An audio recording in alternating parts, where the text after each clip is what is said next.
Kanpai!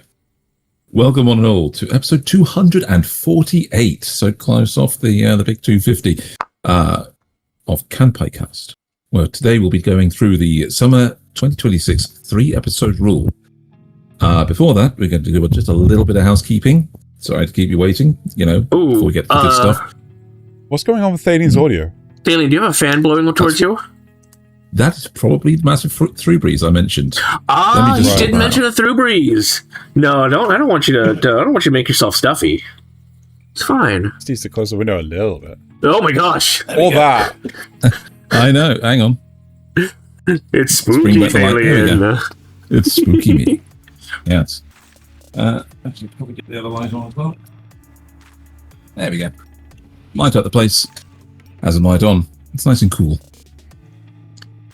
So, welcome one and all to episode 248, so close off the big 250 of Kanpai Cast, where today we'll be talking about the summer 2026 3-episode rule. But before we get into that, just a little housekeeping, because we would love for all of you guys just to do us a small favor of hitting that like and subscribe button down there, maybe leaving a comment, because we read through those when we get those. Nasuth eats them. It's a whole thing.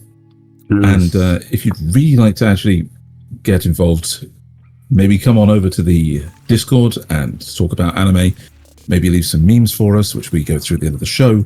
And if you are like that tiny 1% of the most elite of the elite, go to the Patreon. Support Xeno, who then supports Nasuth for doing editing and things. So much editing. Yeah. So, all the links are down in the description. You can find them all below.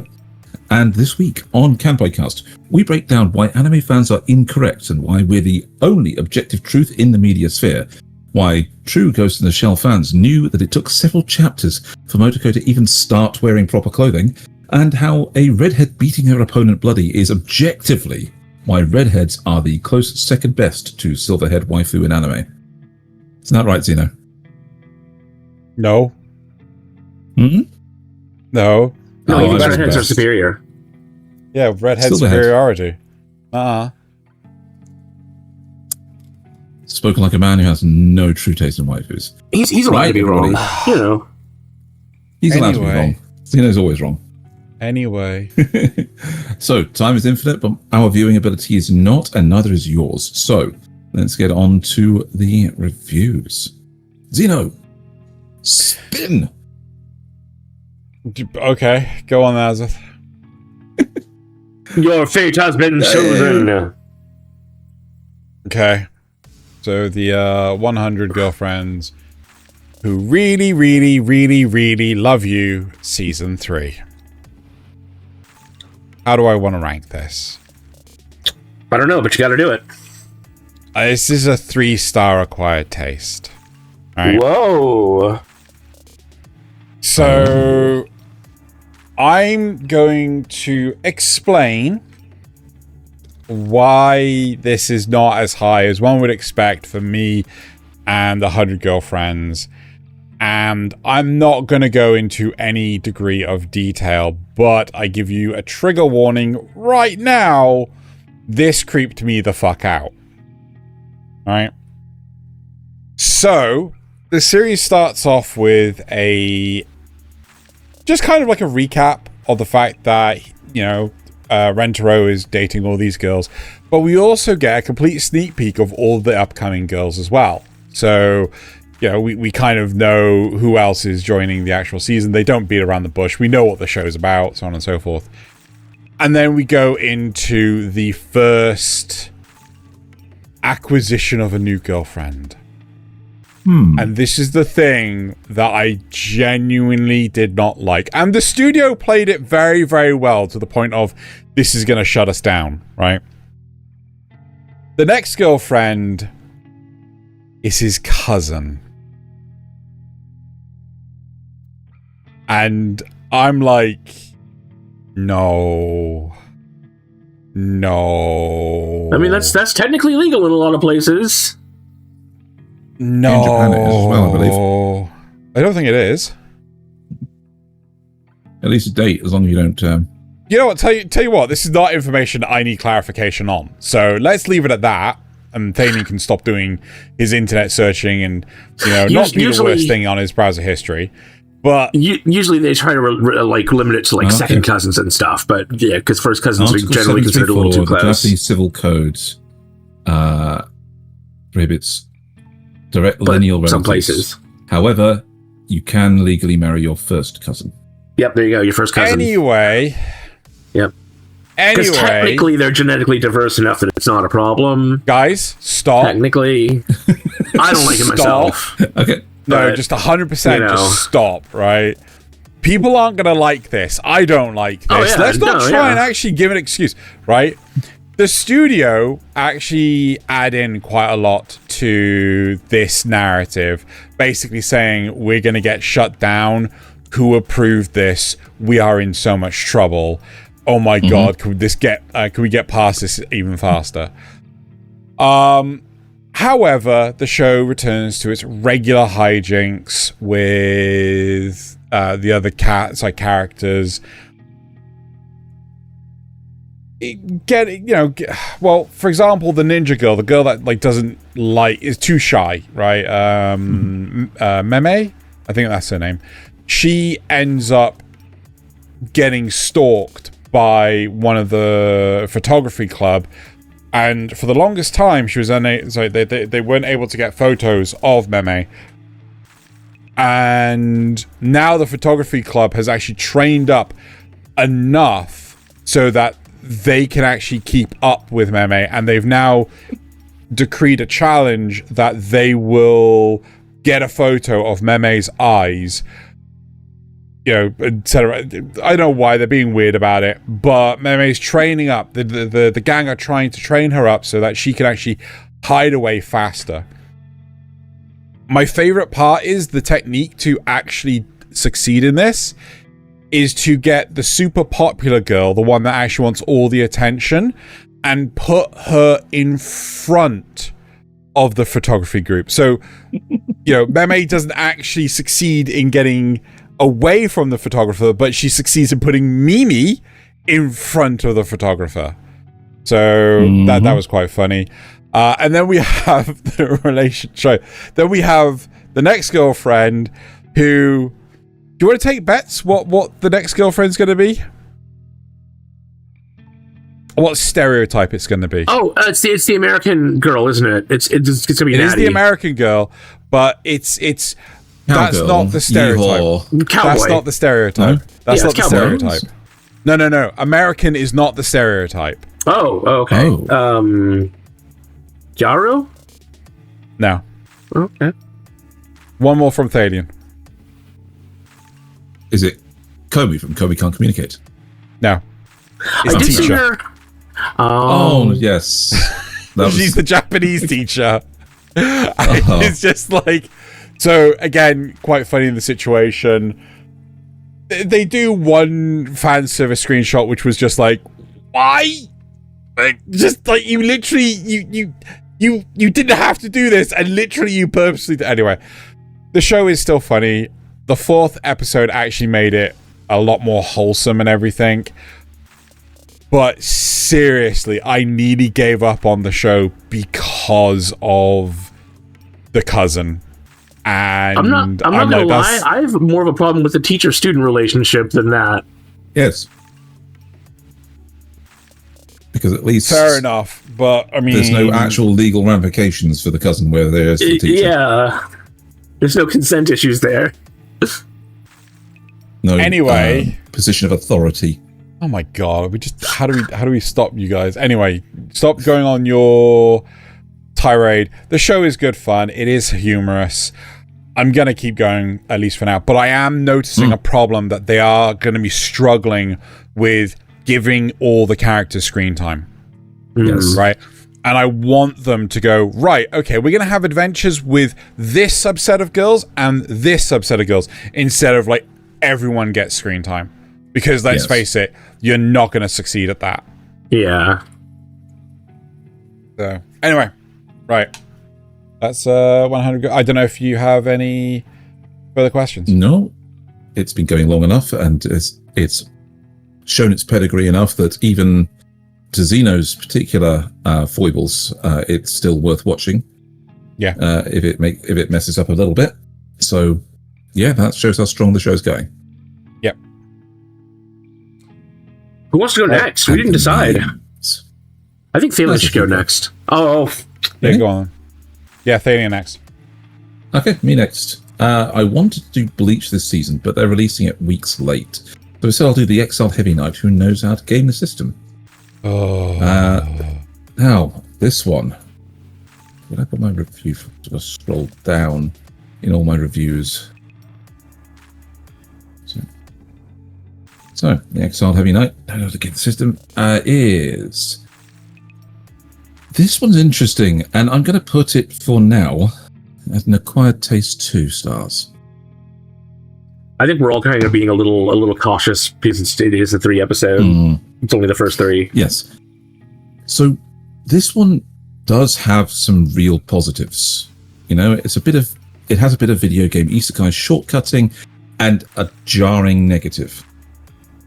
So the positives are that the style is unique. I mean, because of its use of 3D renders for a lot of its environments, and even some of the live action shots that have been blended in to do things like make trees move when it's windy.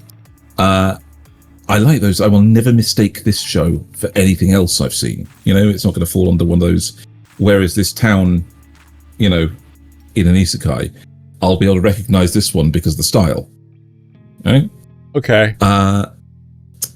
So the action's definitely fast-paced, full of motion. The 3D renders really lend themselves to warped camera angles, and it seems to allow the animators some more time to make the characters more fluid and detailed, or more inhuman and bouncy when they're the monsters. And we've also got a main character that remembers that he's been reincarnated, but holds all the knowledge from growing up in this world. So he uses his game knowledge for his goals, but he's only made one stupid mistake so far in believing he's a bit of the protagonist, but, you know, and forgetting himself, which is he forgets that in this world, Heavy Knight's a shit class, whereas in the game, it's one of the best. And so he's really happy when he gets the Heavy Knight class, and he just says it out loud, like, yes, I've got it. And then his father is like, you got what? And things do not go happily for him. But he's actually using this a little bit sensibly. So when he goes on a raid to become a higher ranked member in the guild, the instructor is very arrogant, and instead of challenging him like a standard isekai protagonist would, Akai actually, you know, bows his head and is respectful to try and convince the instructor to do his job better. Then moving on to things like the video game shortcuts, they're very much part of the show. I don't mind them personally. I'm actually interested to see that the game mechanics are tied more towards the world than a lot of other shows do. Like, he wants to become stronger, but his game system literally stops him from gaining more stats in his class tech tree until he becomes a higher ranked adventurer. Like Final Fantasy XIV, where you need to complete specific requests before you can further level up your job. It's a solid reason for him to, like, stay part of the guild rather than just be solo leveling all the time, you know? But then we come to the jarring downside that I mentioned, and that's the fact that in the first 3 episodes, minus the credits, so that's 58 minutes of actual visual time, each episode has so much fucking recap.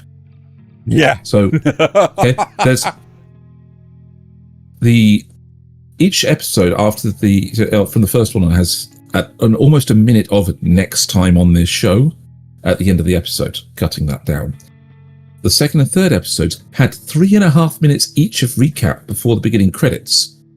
And every mid-roll break, and I don't get ads, so it's literally just cut, and it repeats at least 30 seconds of the bit before the thing. And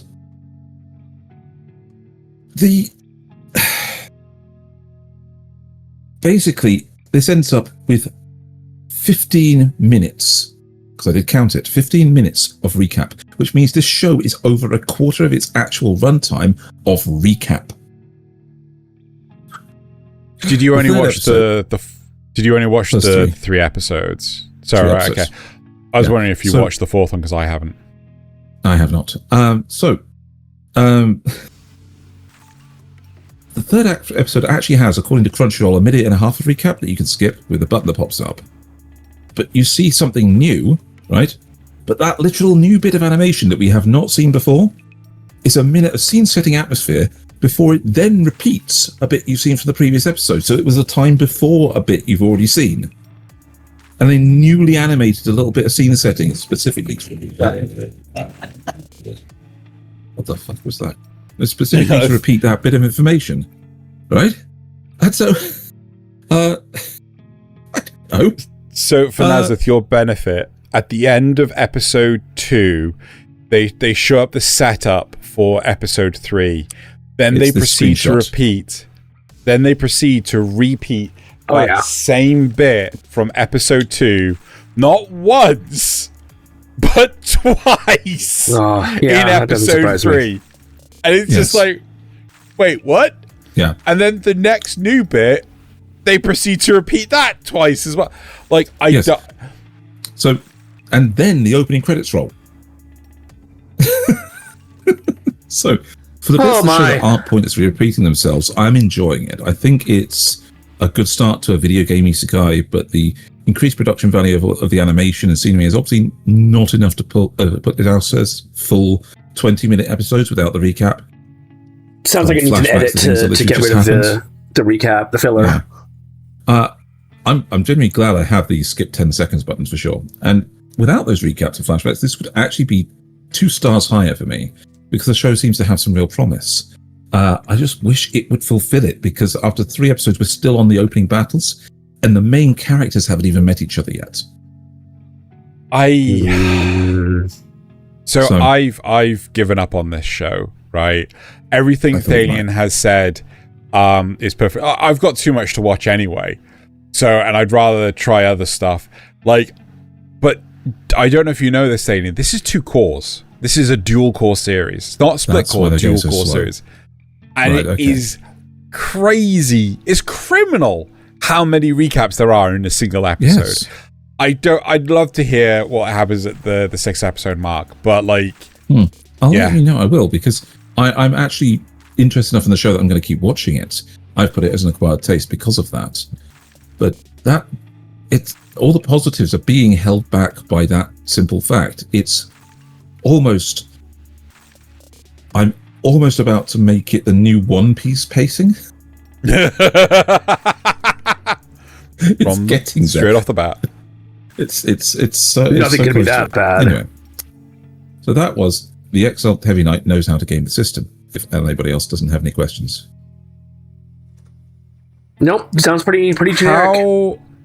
So this is something I'm actually genuinely interested in your take on this.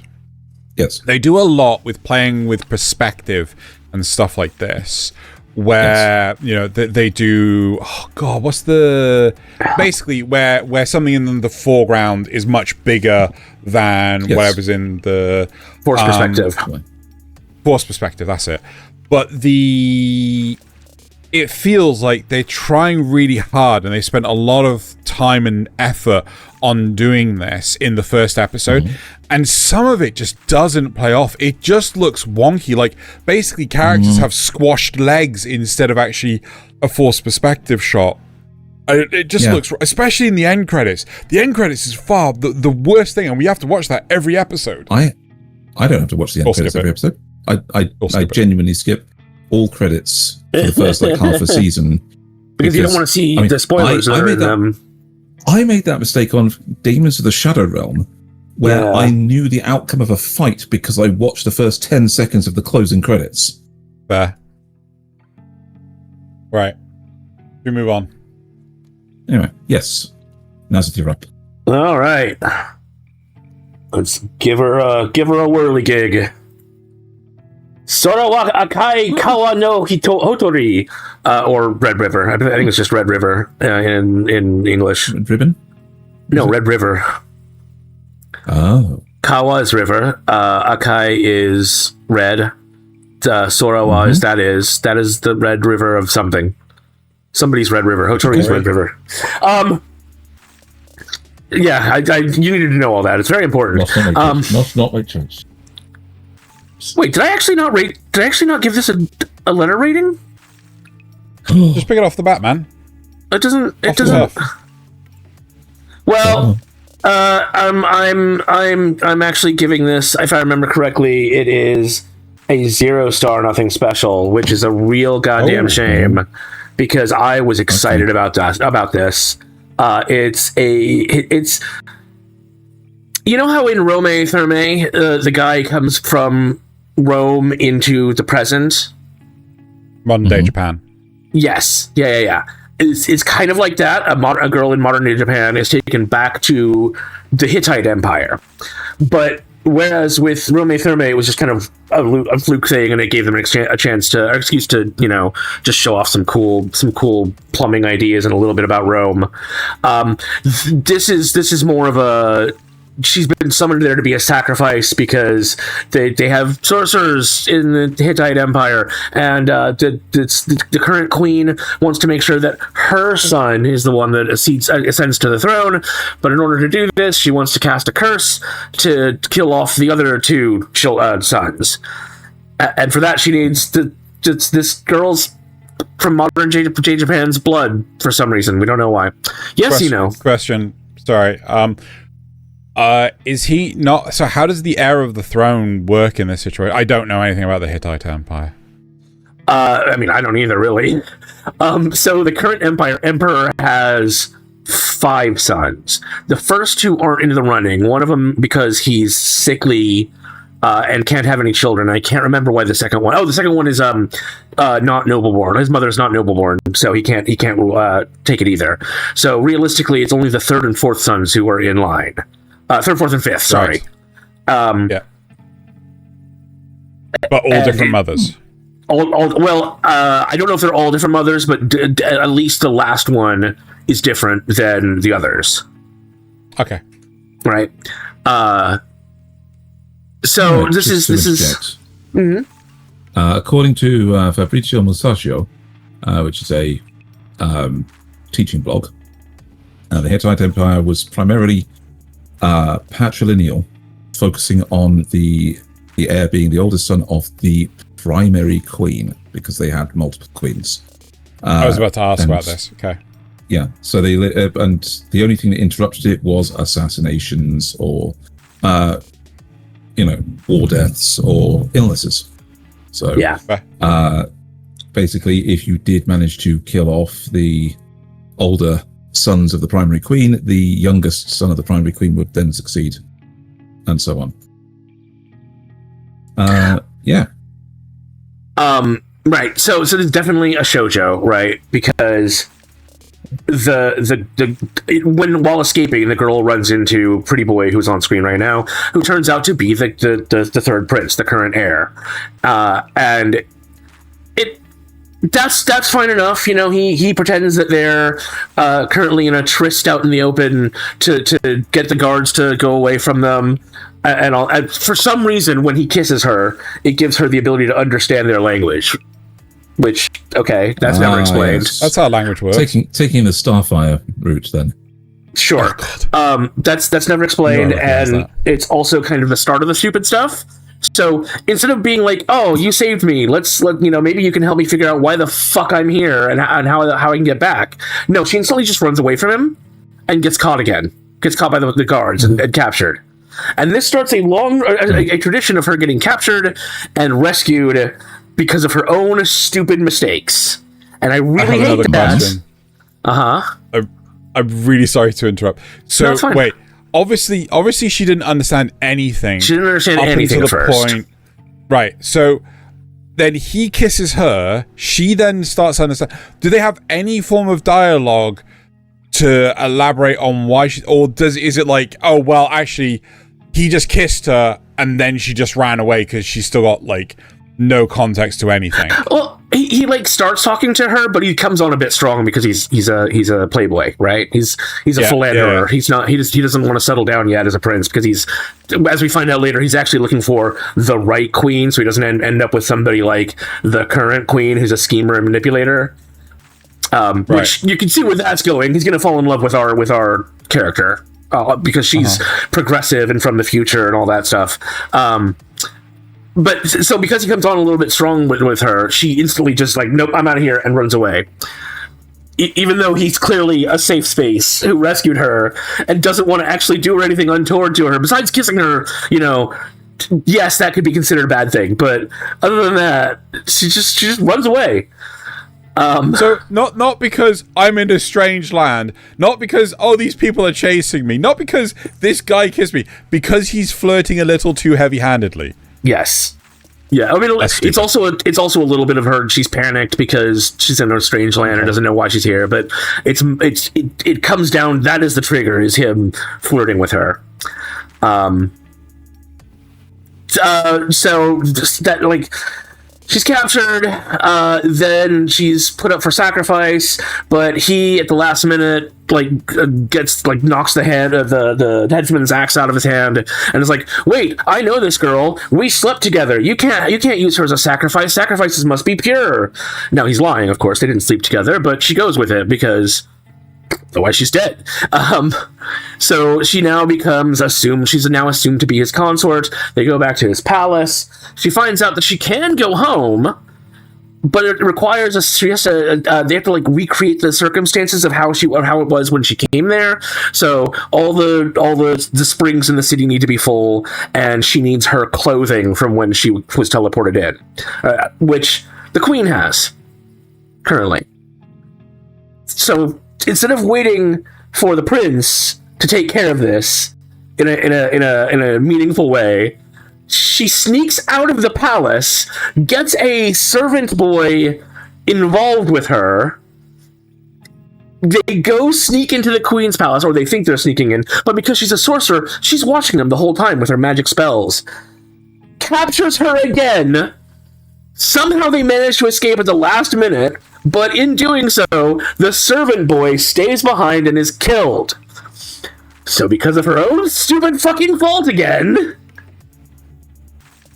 And then but she does manage to get her clothes. They do manage to get all that, so they're gonna go and do the ceremony and send her back. But at the last minute, they're attacked by the queen's forces, and the prince is like, "No, go ahead, keep going. We're gonna get you home." And she just gets out of the water and stops the ceremony, so that she can save the prince. And it's like, oh my god, the prince is fine. He wants you to go. He's powerful. It's fine. So I'm just really annoyed by that, because they take this really promising female character and in a shoujo anime and reduce her to an idiot so they can push a romance angle of the prince having to save her over and over again. And now he's taking her out to the battlefield with him, where based on the intro card and everything, I think she's going to end up taking part in the battle and becoming like an icon of Ishtar, the queen of the god of war, and she's gonna end up revolution. She's already started doing social upheaval by being like, you can't treat commoners like a separate class of people. You need to treat them like real people. So she's already doing social upheaval. It's gonna be one of those shows, and I'm really disappointed in that. Okay. I will probably end up dropping this. I'm gonna keep watching it for now if there's time, but if I drop anything, this is first on the list. There's one thing I hate, it's stupid characters. Alright. So that was Sora Akai Kawa no Hotori, or Red River. You've seen us now doing Magilumiere. Season 2. Magical Girls Inc. Yep. Wait, that's so I almost didn't start this one. Again, just because of like how much I'm watching. But I'm glad I did, right? I'm always up for a Magical Girl series, as long as it breaks the mold. And there are a number of Magical Girl series that do break the mold. One of my favorite ones being Magical Girl Spec Ops Oscar. No, Magical... Is it Magical Girl Spec Ops Oscar, or is it just Magical Spec Ops Oscar? I think it might be just Magical Spec Ops Oscar. Anyway, that's I think that's I'm actually talking about Magilumiere Magical Girls Inc., right? And this, to me, currently is a 4-star acquired taste, right? A good series. I don't think there is enough here to entice people that don't like the magical girl genre to, just pick it up. But the idea of corporatized magical girls is just such an interesting premise.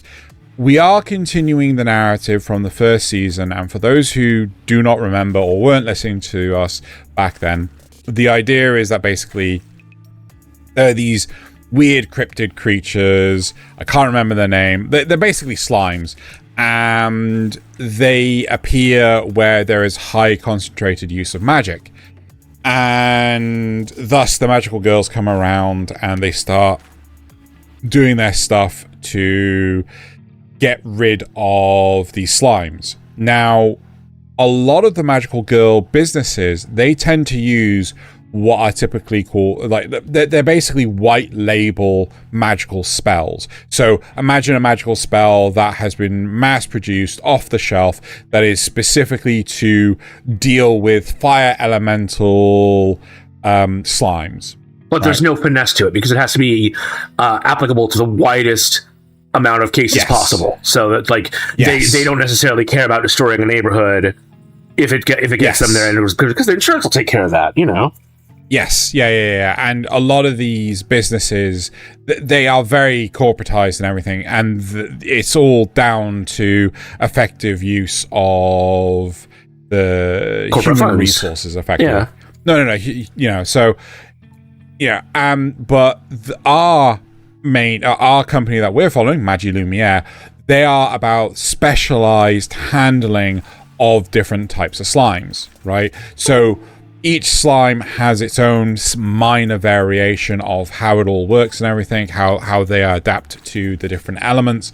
So they they specialize in making the spells then and there during combat with programmers back at the office who then this guy right here basically he's one of them, the guy that you've seen in the dress and everything.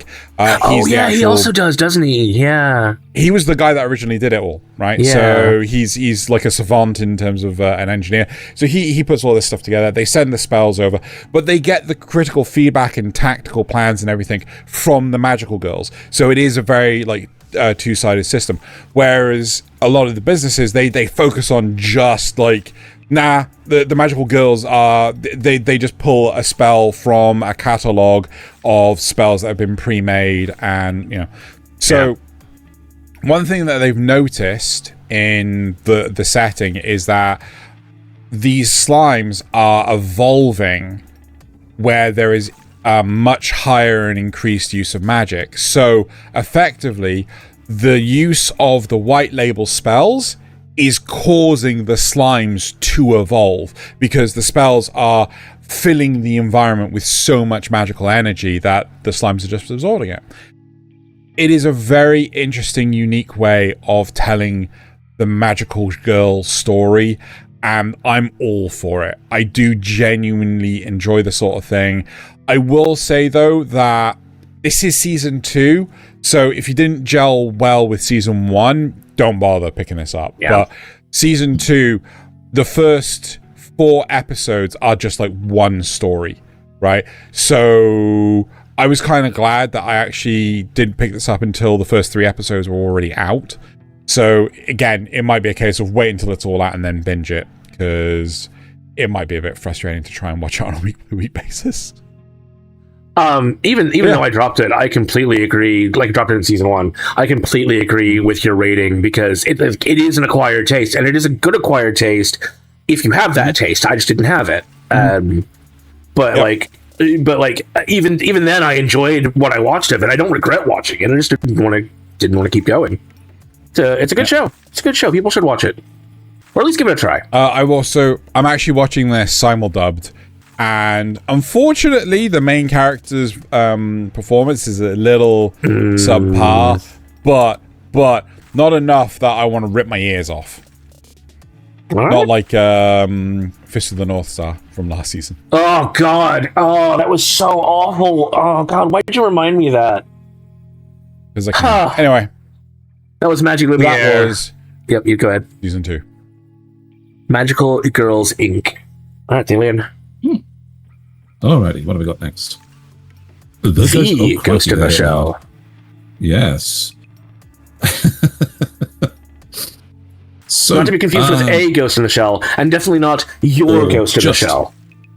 Yeah. And definitely not standalone complex. Okay, so just start with my rating, which is a must-watch 2-star. I think it's a little lower than mine, but I agree. I admit I had trouble reading the opening info dump. I've got tricks for doing that to get around my dyslexia, but I genuinely struggled. After that, though, the only complaint about the show really is that the individual scenarios, in the sense, seem disconnected so far, narratively. Really? I mean, yes, some of them link onto each other, but they just jump.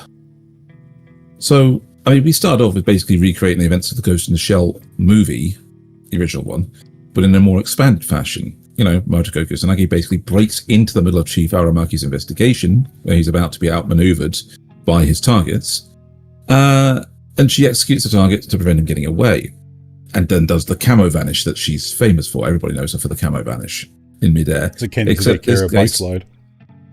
Yeah, Aramaki was the one watching her and had no idea who she was at the time, you know?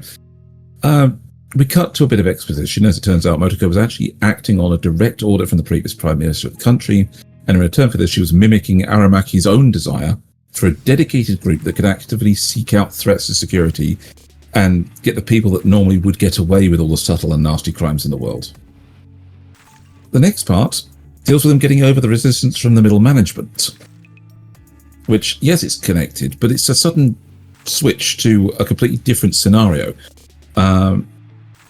where said middle management is testing their resolve and their methods by giving them the order to infiltrate an orphanage that was supposedly brainwashing and ghost key accessing its orphans to make them work. I mean, the sequence is brilliant, showing how a battle between two sides that both have tech and hacking abilities on each other can shift back and forth. You know, how a hacked friend becomes a foe and how you have to overcome that shift with better tactics. And when this whole scenario turns out to be nothing but a government-run facility stepping out of line and needing a slap on the wrist, while making it look like Motoko's group will attack orphanages, Aramaki goes over the head of his boss directly up the Prime Minister and succeeds in getting his special shell division. And both he and Motoko give their own versions of the middle finger to the guy that set them up, with Motoko literally taking 2 seconds to make the guy punch himself in his face. Which, I loved it. But after that, we're back into movie events. So we had this switch from one to the other and then back into the movie events, tracking down the Puppet Master, who's ghost hacking a man that's ghost hacking another man in order to ghost hack a bin collector who in turn is unwitting puppet that's hacking a government translator.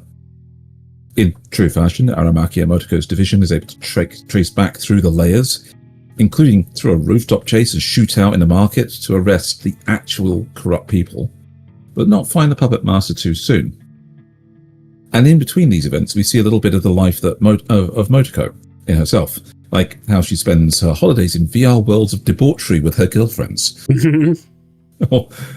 Which I'm genuinely surprised we got actual mainstream animated Yuri before we got GTA 6. But there's also how one girlfriend is actually a full cybertech that's able to build and upgrade the bodies of her friends, both for functional reasons and for her own love of just touching beautiful women. We see a little of how the body of one friend is refreshed and upgraded, giving her biological-based skin that's connected via microbots to synthetic nerves in places like the hands and face. Oh god, that scene! The rest of her body. Let him finish, Nasuth. Yeah. Before the whole body is then coated in a more automated function, even placing hair follicles for her scalp, eyebrows, and eyelashes.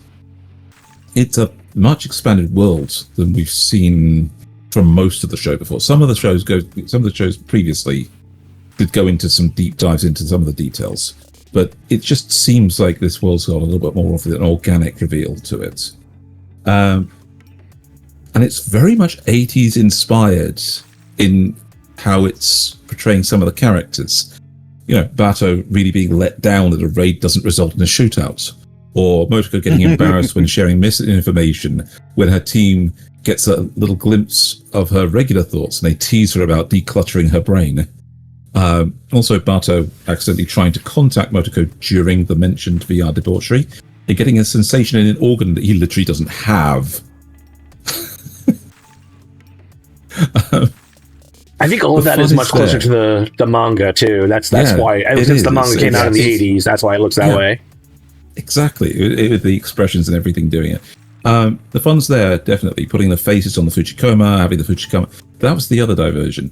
That was fun. The Fujikoma simulated into debates about robot uprising to see if they'll actually do it, or remember that they have a pretty good life working with humans. I mean, it's fun.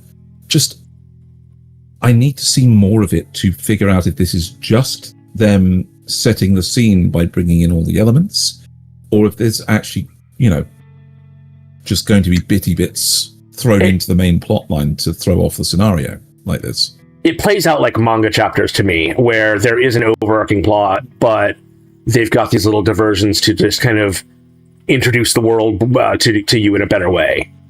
So it's not just through the eyes of the investigation. Yes. And I just find that leap a little bit disorientating when he goes to just jump. I mean, if I'd been reading it as a manga, yes, I would love that as well. But, I feel like maybe a few seconds of lead-in would have solved it for me on a couple of the scenes. I get where you're coming from, but I haven't had that issue. One of the biggest issues I've had is in episode 3. It's very exposition heavy on how the cybernetics and everything works in the setting, and exposition heavy is not the right word, but it's there's a lot of text on screen. There's a lot of description of like exactly what's going on.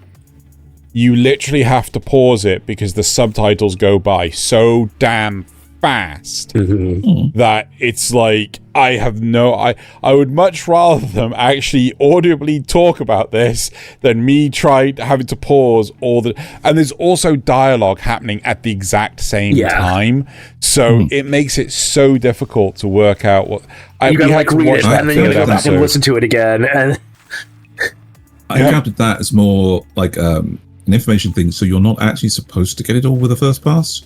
I thought that was a deliberate choice they made to make it super dense. So it didn't really bother me as much. To me, it's something. It's ripped directly from the manga. These were panels of text in the manga where you could take your time to read them as long, as much as you want. And they just added that wholesale to the episode. Look at these screenshots. Look at that face. Yeah, the expressions in this are so good. Bato being excited for the raid, and as I said, this is these feel like the same characters, but they feel all, in a weird way, younger and less experienced, so they're not as serious yet. What was the other one I was going to say? This is the anime version, not the Zack Snyder edit version that we got originally. The other. Sorry, one last thing. The other one was that the screen information, all the text on the screen. I felt like we basically got the same information in the original Ghost in the Shell opening sequence when we see the robot being made, without any dialogue at all. So it's just. I mean, I did find it very interesting with how they did it in this one, but one thing none of us have said, and I really want to highlight this: if you are expecting this Ghost in the Shell to be serious and a mirror image of Standalone Complex, the original movie, Arise, it is not that. It is not that at all. I would say, for me personally, I think this is the second best Ghost in the Shell in existence. So for me, I love Standalone Complex. Then I'd say this, the original movie, 2045, right? Then Arise, and then the live action movie. Oh, and then Innocence. Fucking Innocence. God, I wish that didn't exist. So, Nasuth, I know that you feel that way about the opening sequence of the movie. The opening sequence of the movie, though, was to show how special Motoko was and how special building these full bodies is. The one in this one is to show it's an everyday thing where people can just upgrade. Oh yeah, I get that. That. It wasn't. It was almost ritualistic in the original movie, and that's why it didn't need dialogue. That's why the birth of this body was so important. I'm just saying. I feel like the character you'd find. Yeah, they could have done it in a way that didn't require all of that text to be on the screen, whizzing by. But it's still really good. I'm still really enjoying it. I keep going. I can't decide if I like this Motoko or not, but I do like her. It's just not the same Motoko. I think, again, I like this one because she is very much the polar opposite of the one from the original movie. The one from the original movie was... You couldn't even tell if she was human anymore. Yeah. Yeah, a plank of wood. But... I love the one from Standalone Complex because though she was super serious like all the time, she had this humorous side to her. This one is very much I'm a living, breathing person the entire time, you know. So, anywho, anything else? Anyone? Do we want to talk about the animation, art style, or anything? I think Science Era are knocking this out of the park. There is that one weird scene during the chase. In episode 3. Yeah, but other than that, I'm not even talking about the scribble animation. The scribble animation I'm fine with because I think that's a stylistic choice. But we were talking about like the actual rope swinging and the way that she shot the bullet, the angle she shot the bullets at and everything. It's like, something's not right here. Sometimes it's better off just don't think about it. Yeah. Okay. So that was The Ghost in the Shell. Indeed. And now it's time for... this is what I share with Nasuth. I hope you feel the same way about it that I do. Oh, I probably do. So, Nothing Special 4 might actually be a little bit generous, but I gave it a Nothing Special 4. That's literally on the nose. That's literally on the nose of where I put it. Excellent. It relies on a lot of typical tropes. It's nothing groundbreaking in its storytelling.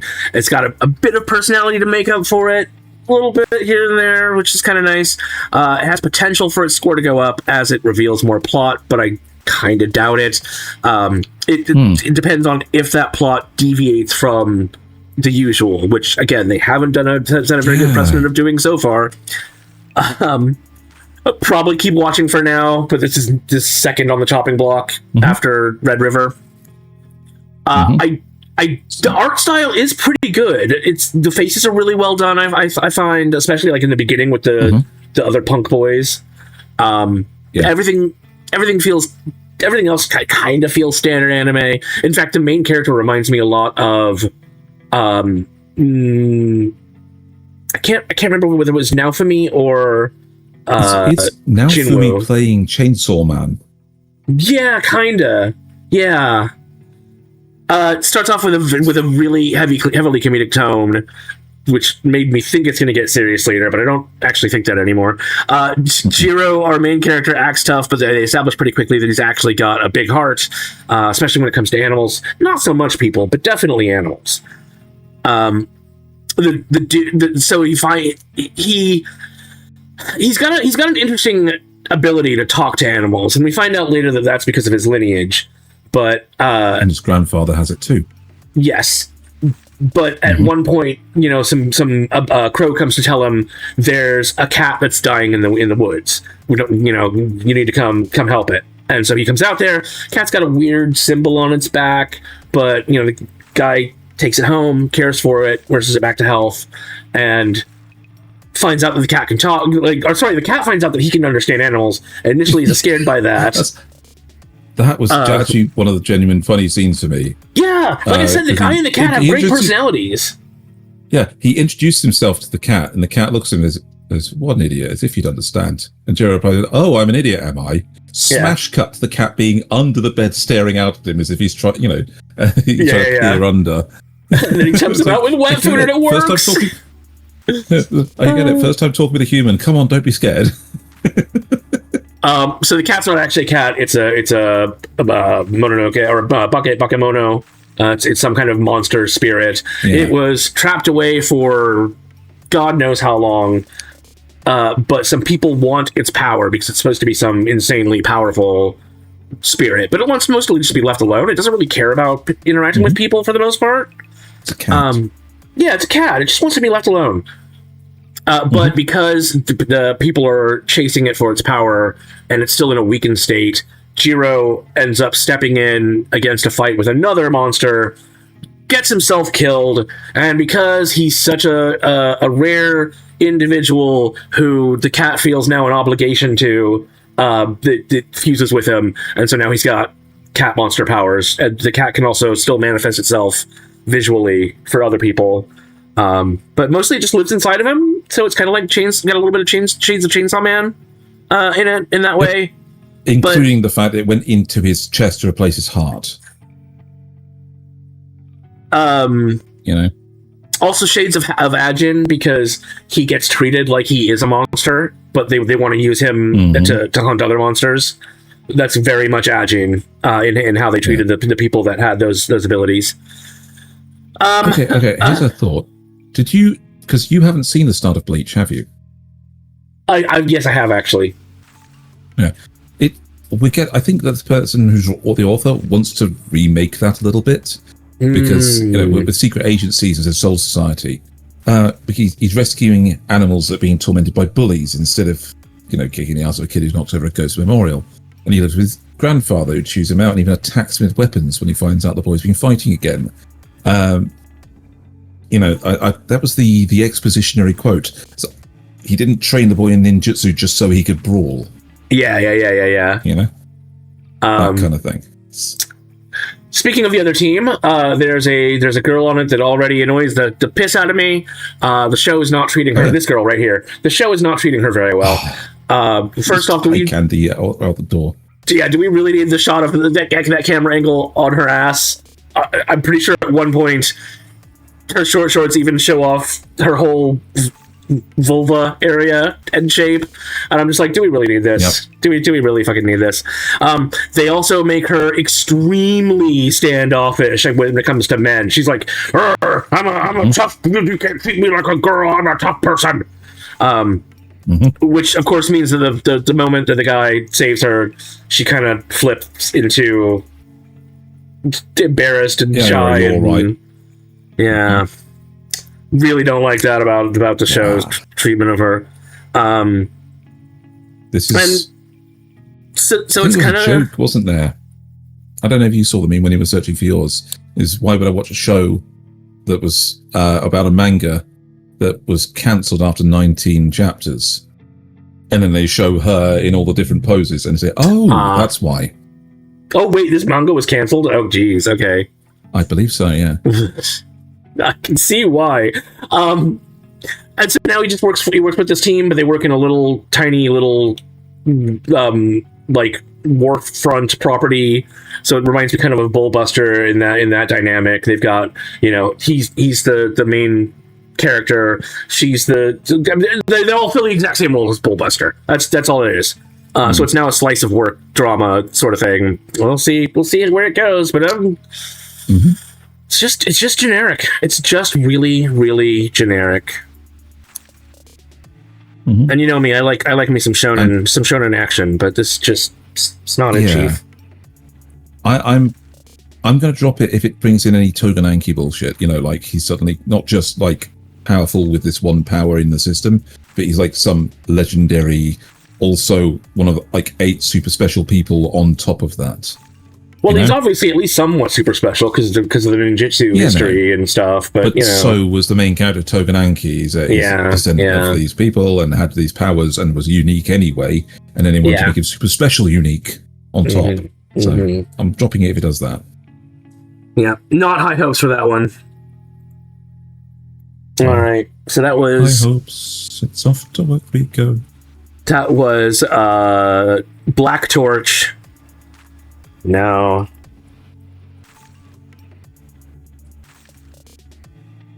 Kaiju Girl Caramelise. going from one monster to another. Okay.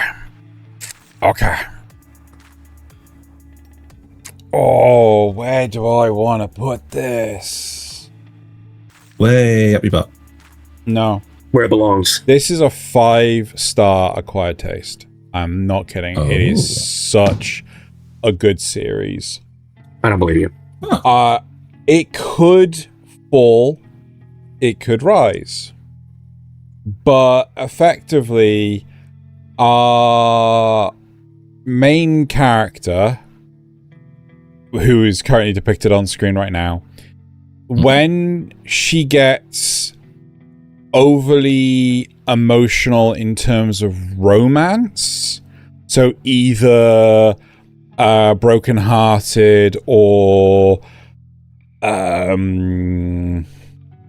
really interested in a person. Yeah, really interested in a person. She starts to sort of like mutate. So she's had this condition since she was a kid, and effectively, like, her hands, her feet, and her back, they start to like monsterize effectively. We can tell where this is going just from like all of the name of the bloody show is a good enough giveaway. Effectively, she is picked on at school because she is weird, but she takes care of things. She's left often alone to clean the school room by herself, and she waters the flowers. She actually puts a lot of thought and effort into the chores that she is responsible for. But next to her in class is the super pretty boy, and all the girls in the class like the super pretty boy, to the point of, you know, so our main character, who I think is Kurotan, she is picked on. She's even called Psycho by the other girls, mostly because of just how she reacts to anything they do. And she effectively is isolated and then runs into the pretty boy, to which the pretty boy asks, hey, me and a bunch of mates, we're going to go get these really cool pancakes, like, you know, the souffle pancakes that Japan are known for. Do you want to come with? And immediately she just like, yes, right? You know, because she's interested in food. She likes food. Food is interesting. But it turns out it's actually a date, and she doesn't know this going in. Oh, I'm sorry, my friends couldn't make it, so it'll just be me and you. Do you want my stack of pancakes? She doesn't care about outward appearance, so on and so forth. But while they're out on this date, they're just hanging out, right? The other girls from their class. A lot of crepe. Can't you do this during your? Can't you come up with these stupid puns during your own thing? Why mine? Huh? Anyway, so they run into some of the girls from the school, and the guy sort of like tries to run away with her, sort of, you know, so they can be left alone. And this is when her butterflies in her tummy start to kick off, and she goes full-blown kaiju, right? Oh. She runs away. He doesn't work this out. He doesn't, like, this is one of the problems with the show, is that he doesn't seem to be putting two and two together that she is actually the kaiju, right? He recognizes that the kaiju say Clark Kent is Superman. I don't see it. Yeah. So she, in her kaiju form, is constantly staring at him, and he's like, there's like some kind of weird bond going on, and it's just like, dude, come on. The kaiju only ever appears when you and the girl are together. The kaiju doesn't appear at any other point. So he's a bit thick in the noggin in that regard. Her mum there's something clearly going on there. She was clearly an archaeologist at some point in time, because she has this taped back together egg, which is like, oh, I wonder where this is from. No judge winking. There's a girl which you may have spotted in the screenshots, with silver hair. She is a kaiju fanatic, and she wants to fall in love with the actual Godzilla-esque kaiju, not realizing, everyone keeps on thinking her kaiju form is a he, not a she. And yeah, they made that mistake in the 97 Godzilla too. 98, but that's besides the point. 98. Oh crap, what was I going with this? The animation is gorgeous. The audio is incredible. Honestly, this is a really good series, and especially for a romance, having the kaiju monster twist on it is actually really fun. So this could go one of two ways. Either it becomes boring and generic and doesn't really advance anything, which then it will just lose rating, or it could just get better and better and ascend to must-watch territory. So I'm genuinely impressed with this show. It already sounds pretty boring and generic to me. Yeah. Any questions? No, this one seems fun. I like the... I do like this. There is a place in anime comedy for the intentional stupidity of just not getting it. Yeah. And I really like that when it happens with good reason, like because of there being genuinely it's a small girl, giant lizard, small girl, giant lizard. Where's all the mask there might come be from? a mental disconnect. Yeah, I mean it's not like Christianity. She's breaking some conservation of mass. Love Nasuth. That's where the mask comes from. Where does the mask come? Where does it go? Where does the mask come from? Cotton Eye Joe? Cotton Eye Zeno? Anyway. Right, that was... in the eye, then you'd definitely be Cotton Eye Zeno. Kaiju girl... Caramelise. Caramelise. Millies. And now it's old country Zeno's bumpkin. least favourite of my choices. Oh, I don't know if it is, but like it's up there. From Old Country Bumpkin to Master Swordsman, right? Yes, this is season 2. And how should I put this? In the first season of the show, Xeno dropped it because it didn't seem to have any real goal to it. And our protagonist got dragged around a lot by everything and for no seeming reason. While I enjoy it kind of because of that. So I'm personally, this is not going to be Xeno's thing. This is just me putting it to an acquired taste too. So you have it's an acquired taste for acquired taste reasons. You know, it's not everybody's cup of tea. So our protagonist Beryl is still being dragged around by the women in his life. You know, he started out being pulled into the train of the Royal Regiment, led by one of his former students, then branched out into helping the Adventurers Guild because of another student, who I say is best girl and the only one that's actually old enough to realistically date him.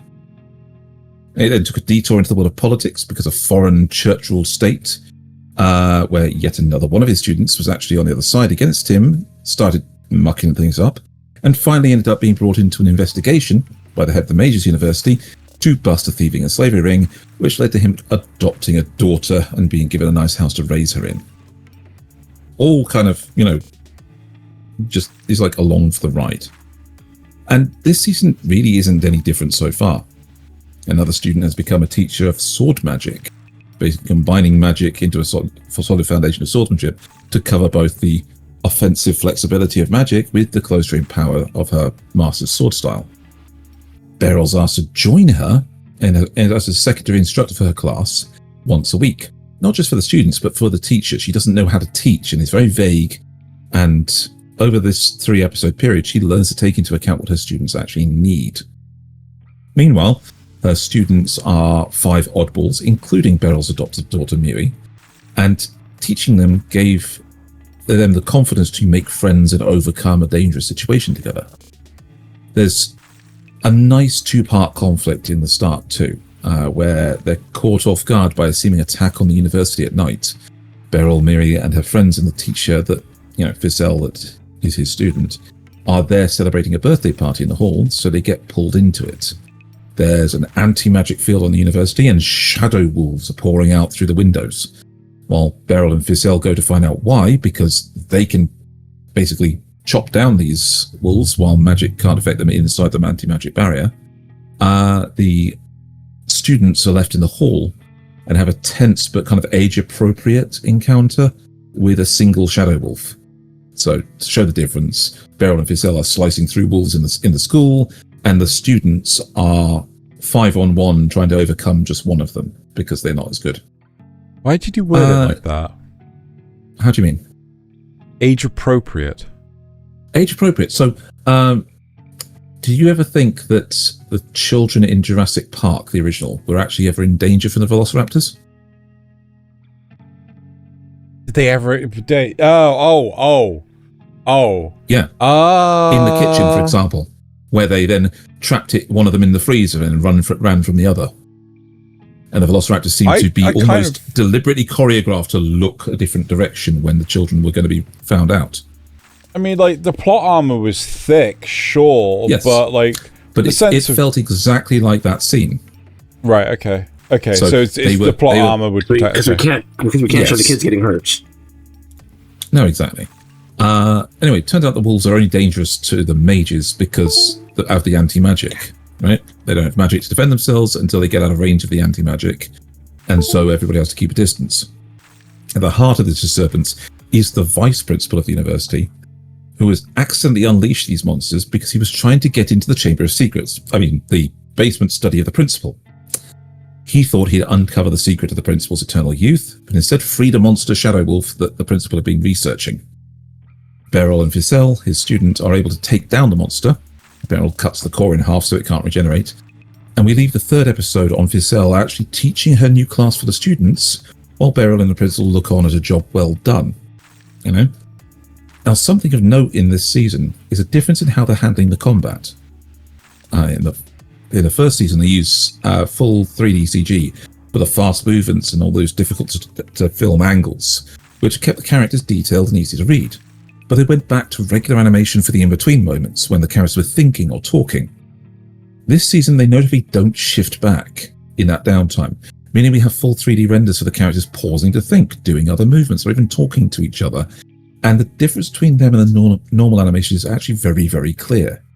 It's a little jarring after the previous season went to all the trouble to minimize 3D, especially when some of the renders make it resemble later seasons of Ruby. That kind of almost flat video game style of rendering. Yeah. But still, after these 3 episodes, because it was a nice little closed story in the first 3 episodes, I want to see what the old man is dragged into next. I'm really hoping more scenes from the best girl of the season. Because this show won't be everyone's cup of tea. But I think for the fact that he's just a guy being dragged into everything, it's starting to become a bit of my cup of tea.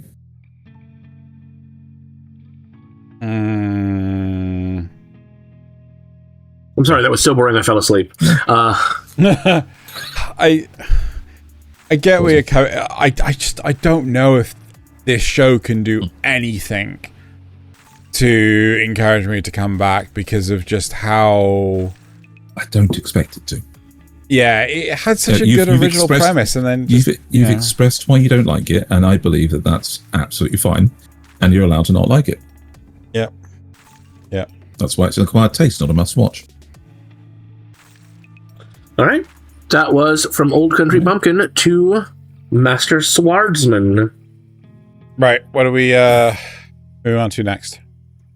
Well, that was yours, so that was mine, so it's back to that was yours. Nasuth. It's back to me. Saga of Tanya the Evil. Season 2. Why do I have Season 3 written down here? Because I'm dumb. That's why. So, Saga of Tanya the Evil, classic, well, not classic by this point, anime, where a little girl, an old asshole human has been reincarnated into the body of a little girl in not Germany, fighting in not World War One. And she's just because she's got an old asshole inside her. She just everyone's realized that she's a monster. Phrasing. I couldn't tell you when I rated the first series because I don't think we reviewed it. I don't think it aired way before we started doing this. Way before we started the show. But unsurprisingly, it's a must-watch 5-star. Excellent. I don't think Xeno agrees with me. I think Xeno's probably thinks you have to be able to enjoy wartime dramas in order to watch this. No. I'm like, is there any fault I can find with the show? No. Animation seems just as on point as.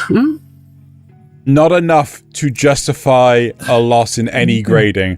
But the one thing, my only criticism of the show is I do not understand the hierarchy of not Germany.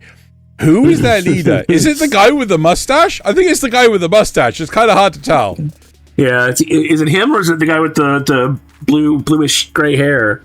It's hard to say. It's not, yeah. It might be the guy with the bluish gray. His old friend. Don't know. I really don't know. Yeah. Who's the leader? Is it a dual thing? Are they both leader? I don't know.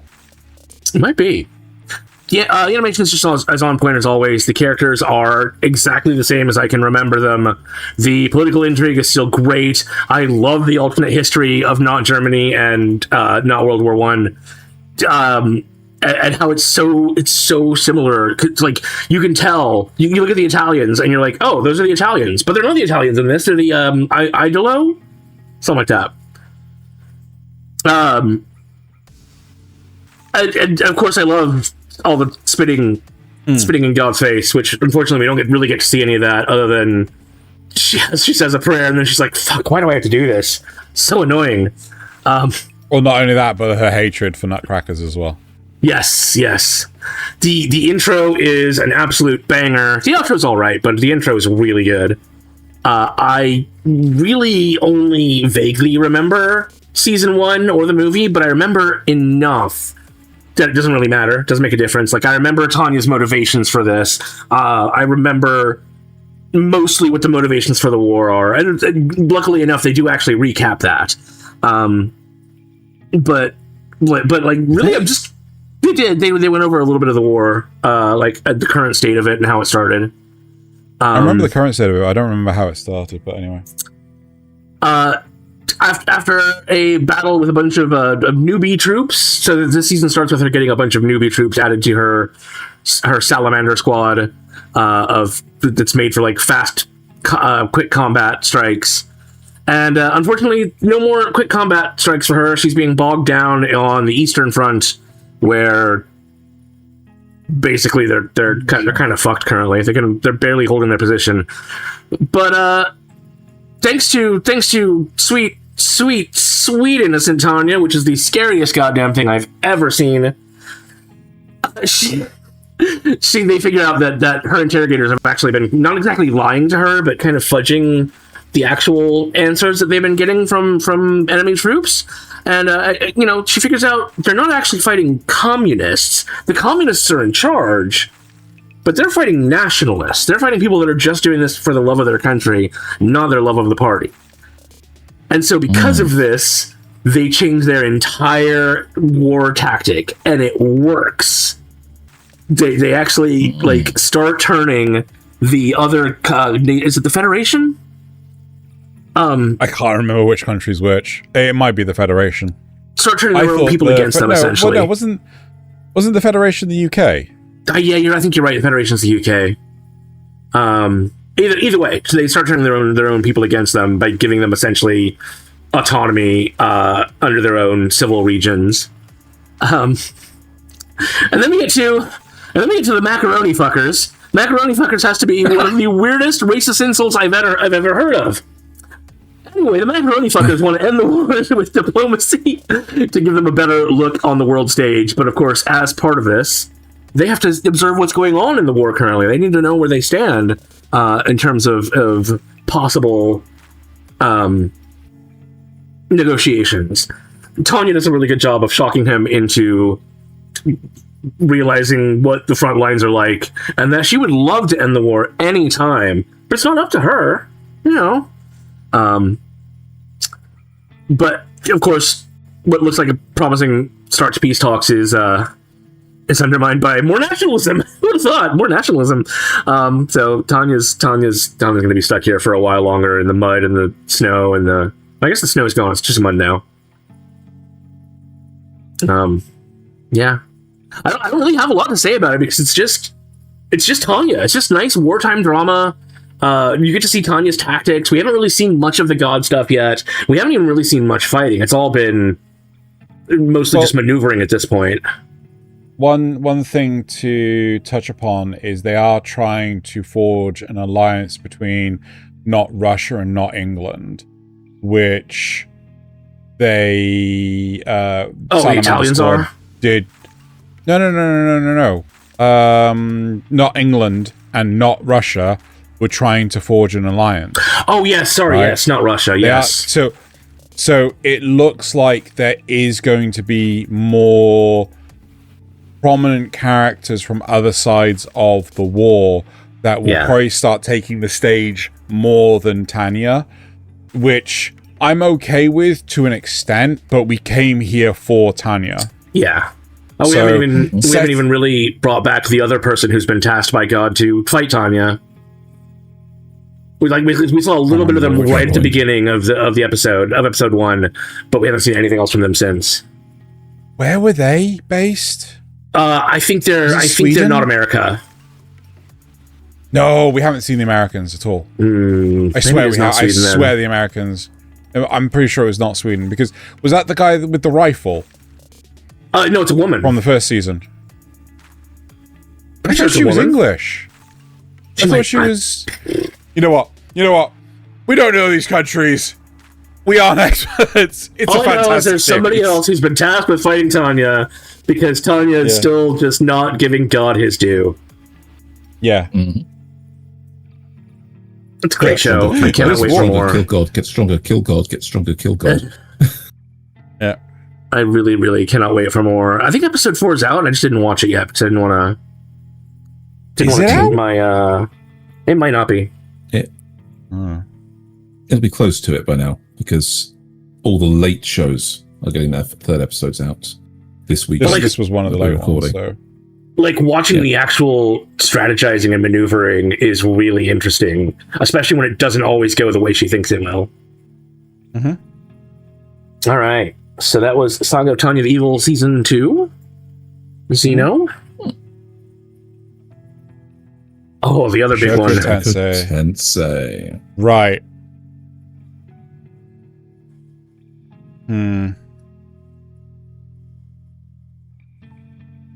Okay.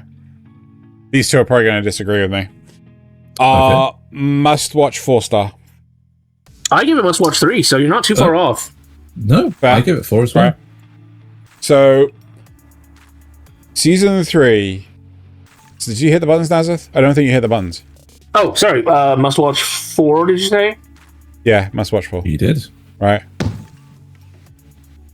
This series is a fantastic isekai series. If you don't like isekais, Mushoku Tensei is one that you are more than likely going to enjoy.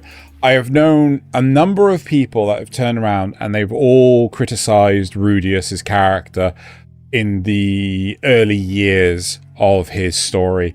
And though I understand and appreciate, oh yeah, but he's a 4-year-old and, you know, and he's perving on characters. Yes, but he is also a young teenager at this point as well, right? He's also a shut-in who has never really experienced the real world.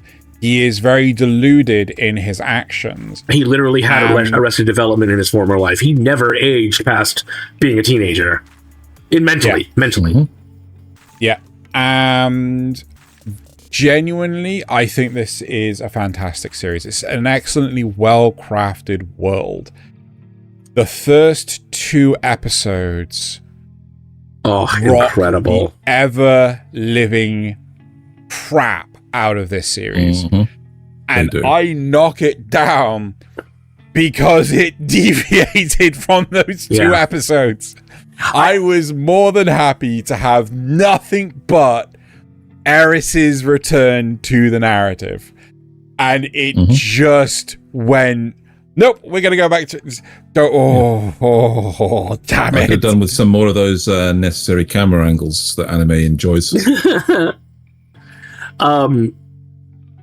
I felt like the character.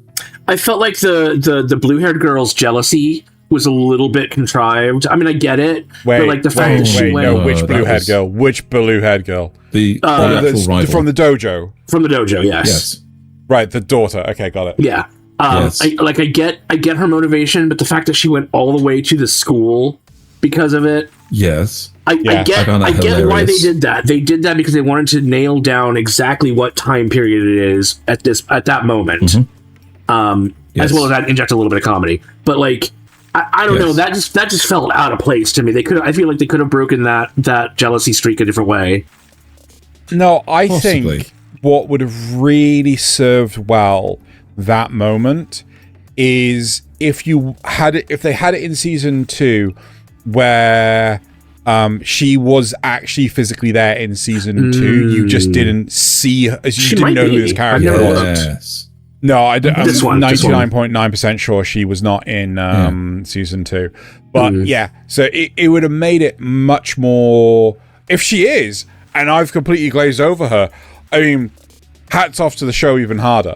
But it just feels like, you know, where you've green screened a character into some really old footage, and it's I think it is a fantastic start to the narrative of all of Eris's motivations, where she's been, what she's trying to achieve, why she's trying to achieve it. It was what I thought she was. It is what I suspected it was off the end of season 1. But regardless, just doing the hard pivot like that, and like I'm betting bottom dollar, Eris is not going to make an appearance until the end of this core, right? So, and that's going to drive me nuts. We're going to be dealing with Norn essentially being a part of the monogamy religion, the religion that really deals with monogamy, and how she's struggling with Rudy's relationship. That's going to be a lot of it, I know. I think there's going to be a lot of variety to the show. I mean, hell, who knows? Maybe Eris has turned up in today's episode. We just don't know because we haven't actually bloody watched it. I can't say I did really like the invention of the prosthetic hand. They literally just revolutionized the world in a massive way that we might never see. But now people can actually get real prosthetics. Well, no, only mages can, because he has to put his own mana through to make it. So if they can actually make it where they have like a mana battery that allows them to then, you know. So it is, again, it's really interesting on how you can see every direction this narrative can explore, and it does such a fantastic job of exploring the series. Mushoku Tensei is completely underrated in terms of an isekai, and genuinely it really saddens me when people will choose the generic isekai slop over shows like Mushoku Tensei. Like, we had the conversation last week. I don't know why people insist on, but I want a self-insert character. No, I don't want a self-insert character. I want an interesting character. We love movies like, or books like The Lord of the Rings, because they are so well developed as characters.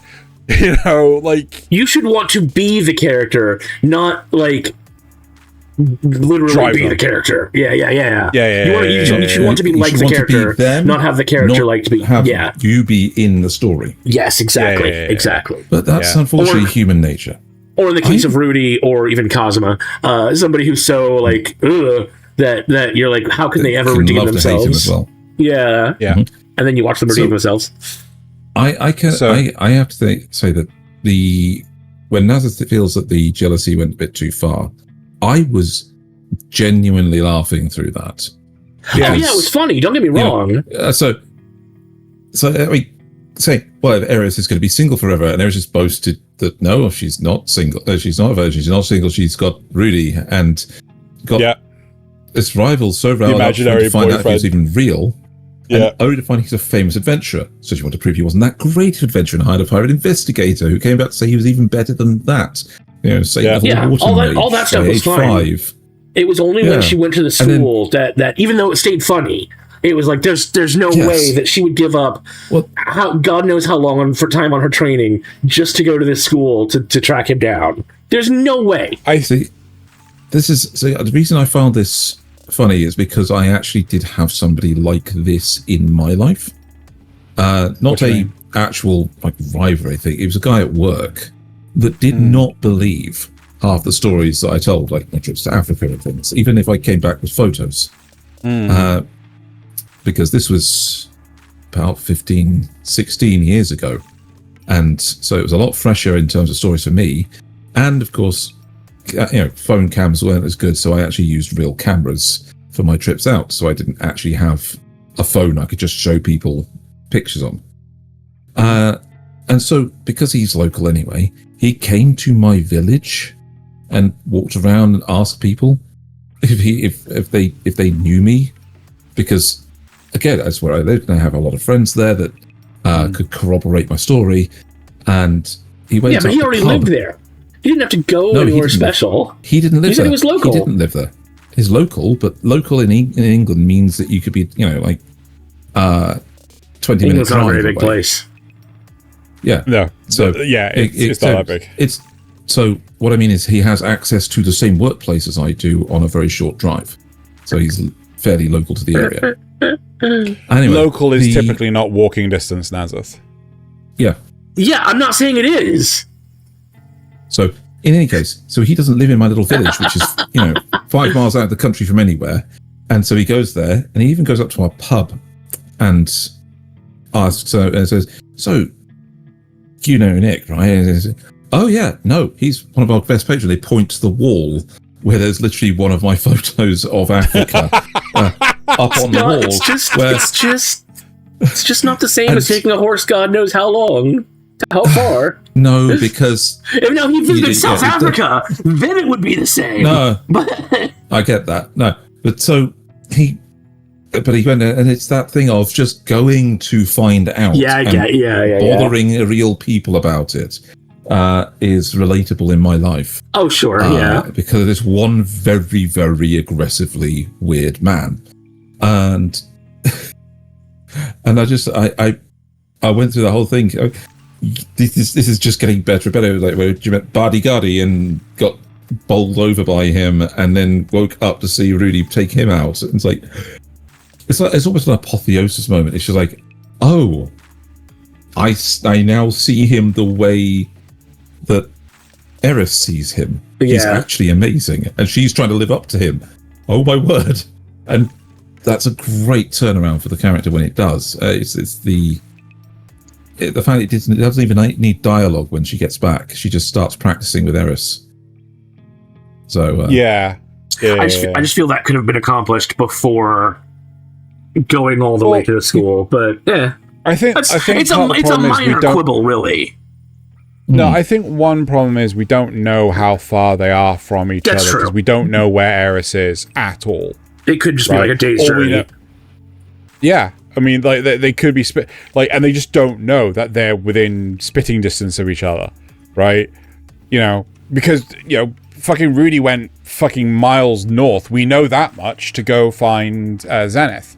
Yeah, but we don't know where the university is in relation to everything else. I bet there's a map online somewhere. I hope there is. I like fantasy stuff with maps. Anyway. Yeah, anything else to say about it? There was actually, the author was asked this question. Fortunately, her destination wasn't far away at all in terms of the Mushoku Tensei world. It took her a round trip of less than 2 months. That's still a while, but... Well, yes, but considering they took a year to travel across the Demon Continent. Well, from the Demon... From the Demon Continent to get back to a point where they could meet Paul again. Yeah. Yeah. And then the ocean was on top of that distance. I mean, it was going to be 6 months just to get from the university to where Paul was, right? Yes. Where Zenith was. So, and then another, that's why he was like, I don't want to go because I'll miss out the birth of my child. But this is a era where several weeks to a month's journey is not considered huge, especially distance. With horses. Anyway, we've gone long. Yeah, we've gone long. Watch Mushoku Tensei. Indeed. Do it. Who's up next? Thaylien. You. What have we got? Mebius Dust. Mebius Dust. Mobius. This one. Yes. So, this show wasn't what I was expecting. There it is. Yeah, this show wasn't what I was expecting. And, well, that's part of it. So I'm giving it a Quiet Taste 3 stars from me. I thought I'd be jumping into another battle shonen, like Black Torch or something like that, where the characters are painfully average, superpowers are a thing, and everyone's going to end up in shonen combat. But no. So in this setting, meteors apparently rained down on the planet a few years ago, and instead of just impacting the surface, they hovered in the sky above the ground, becoming crystals. They spread dust into the air in a wide area that start to change some of the people that have come into contact with it in strange and uncanny ways. Unfortunately for these people, they are now basically locked into a quarantine area around those floating crystals and have never been allowed outside of it. Because they're even locked down further, because if they use their powers above a certain amount, it sends out a reading that the police are monitoring for, and they will try and track people down, and we don't know what they're actually due to deal with it, because so far nobody in the show has been caught by the police.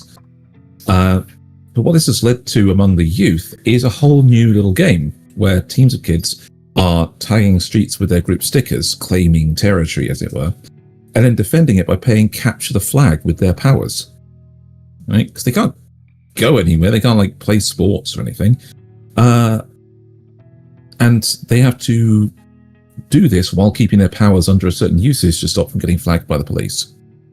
But the powers seem interesting too.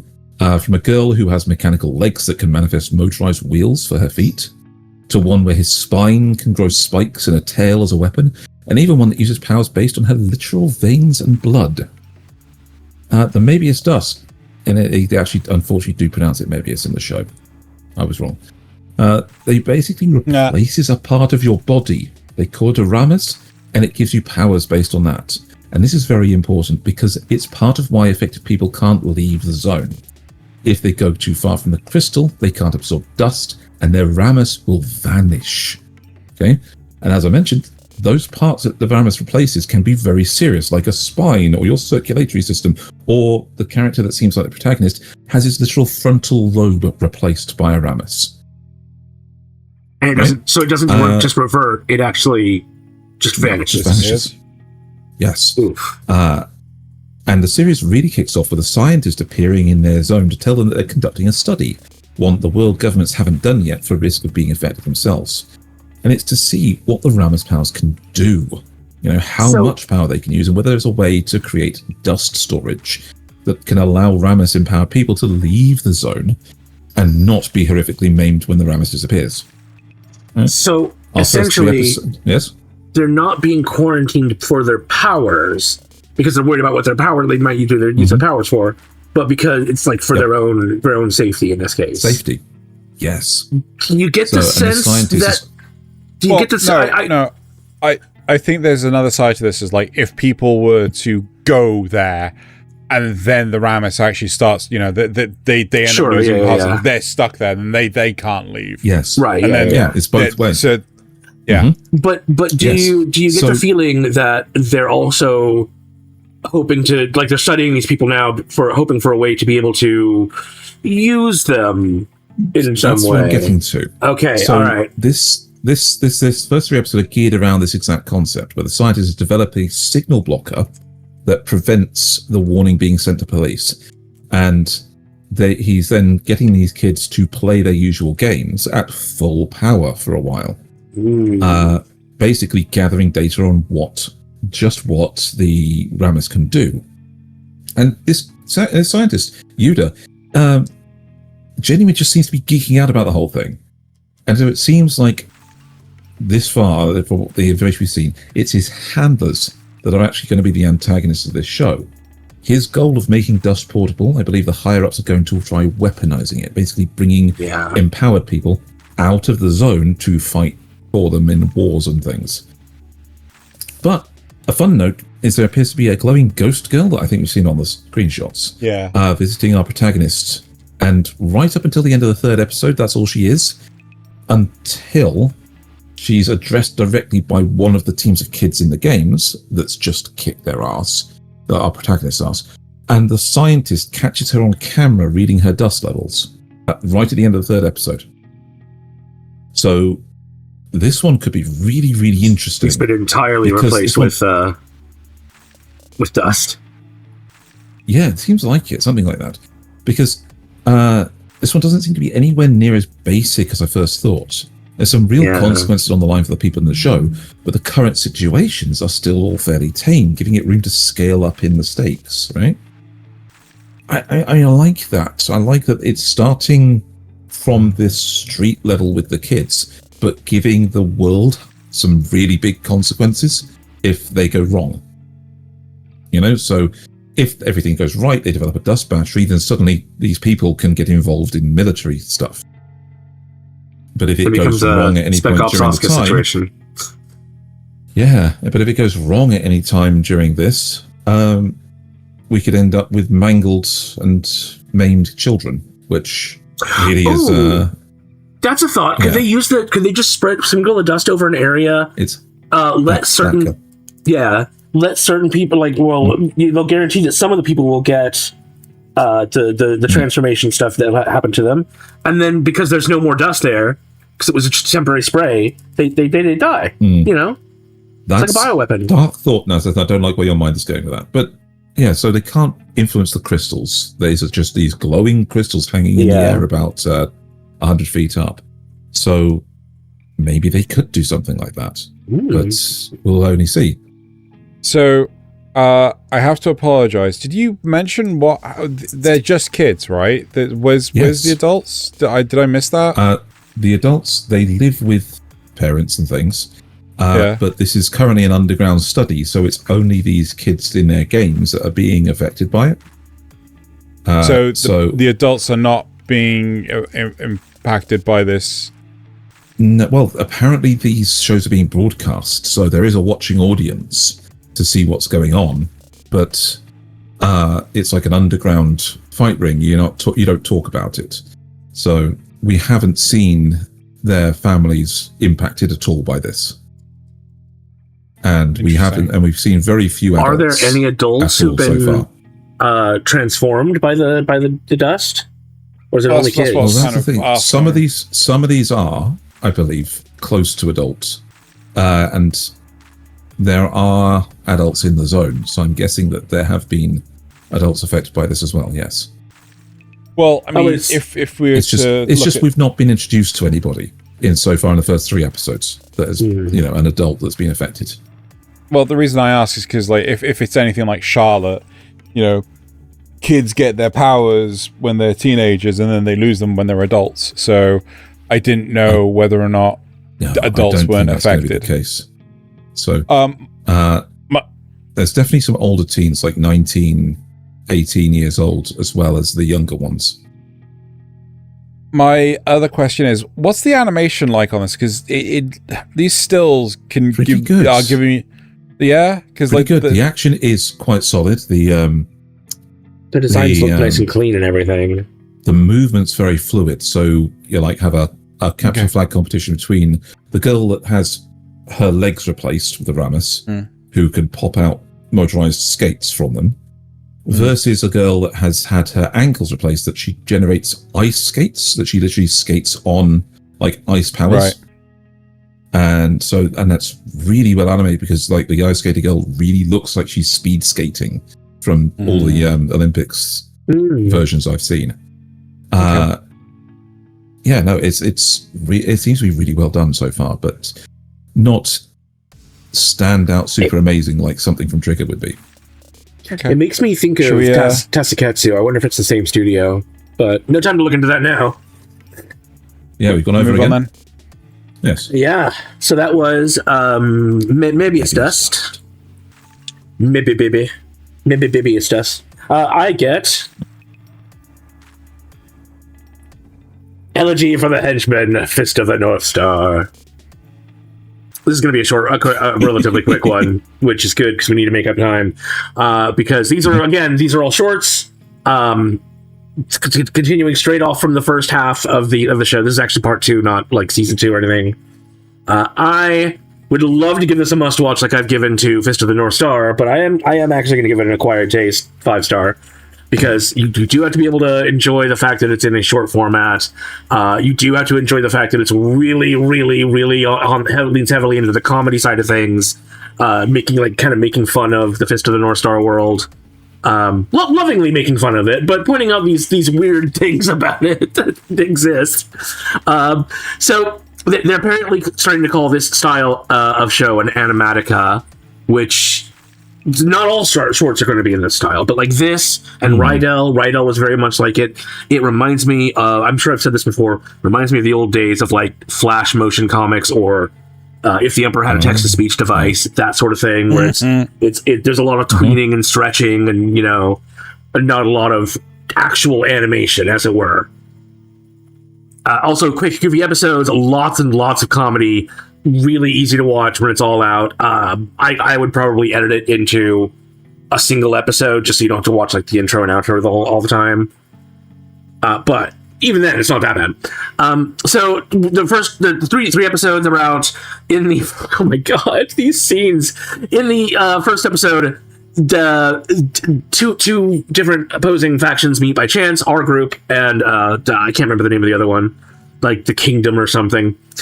So of course they have to fight because this is Wasteland rules. You got to fight when you meet each other in the Wasteland.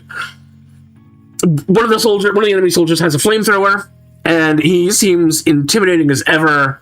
As all fuck. He kills one of the Keno's army, burns them alive, and then is like just sitting there revving the flamethrower over and over again, like, "Yeah, buddy, I'm gonna get you!" And then the flamethrower runs out of fuel. and the other like Keno's army is just sitting there stunned as one of his comrades comes up and replaces the tank. Unfortunately, he's replaced it with water. Oh no. And then concrete. And then lotion. And then soap. And it gets increasingly more ridiculous each time. He's like, why do we even have this? What is this doing here? And every time he's like, every time he starts over, he's like, I'm gonna cleanse the vermin or disinfect the filth. And the only time he actually does that is with the soap because everyone has a nice clean time after that. Yeah, Obviously, the comedy in this is the escalator. Here he is. This is the guy. Obviously, the comedy here is his insane like positiveness that he's gonna win. He's gonna burn these guys to death, and then each time it fails. Next episode, they're not supposed to make trouble while visiting a village. So of course they brought the psycho who goes into withdrawal if he can't hug a woman to death every so often. Why would you? And he's currently going through withdrawal. So why would you bring him? I don't know. Just that's Keno's army for you. But I do think we actually get to meet a real Fist of the North Star character in this. In the show, there was a woman who looks just like Yuria. Yuria is Kenshiro's girlfriend who was killed. But she's like a badass, right? So she shows up. The guy, of course, wants to hug her to death. And instead, she pretty handily turns the table by using her technique to cut all his clothes off. Except for his loincloth, of course. And this makes him so embarrassed and shy, and he like covers his chest, which is so weird. I was like, why are you covering your chest? The weirdest thing though, after she leaves, I think he's in love now. I think he actually loves the fact that this woman just like took him completely on and shut him down. Right. So episode 3, the kid wants to know when they all started to look like, well, this, and like Wastelanders. They certainly couldn't have always looked like this. At one point they were children, right? Surely. But talk of childhood gets him quickly sent away to do chores before he can ask anything else. Something fishy. Sure, this definitely seems fishy. By sheer accident, while doing his chores, he finds a secret passage that leads down to a chamber where dozens upon dozens of clones of the different members of Kenno's army. That was the scene earlier where they were like moving a giant machine around in a circle. And further in, there's a bunch of clone tanks. And for some reason, there's a release all button. So, of course he accidentally presses it while getting shocked and like falling backwards. And suddenly a bunch of buff, naked dudes start coming for him. I don't know if that screenshot's been up here yet or not. I haven't been paying full attention to it. I don't think so. But there's just one with a bunch of naked guys. Like it's a Terminator moment where they're all coming for him. And then suddenly he wakes up. Was it all a dream? It could all be a dream. But then they show there was a reverse shot of one of the other guys because he wakes up and they're like, what's going on? And he's like, oh, thank God, it was just a dream. You don't have a barcode on your face. And then they do the reverse shot and there's a barcode on the back of his head. So was it a dream? Don't know.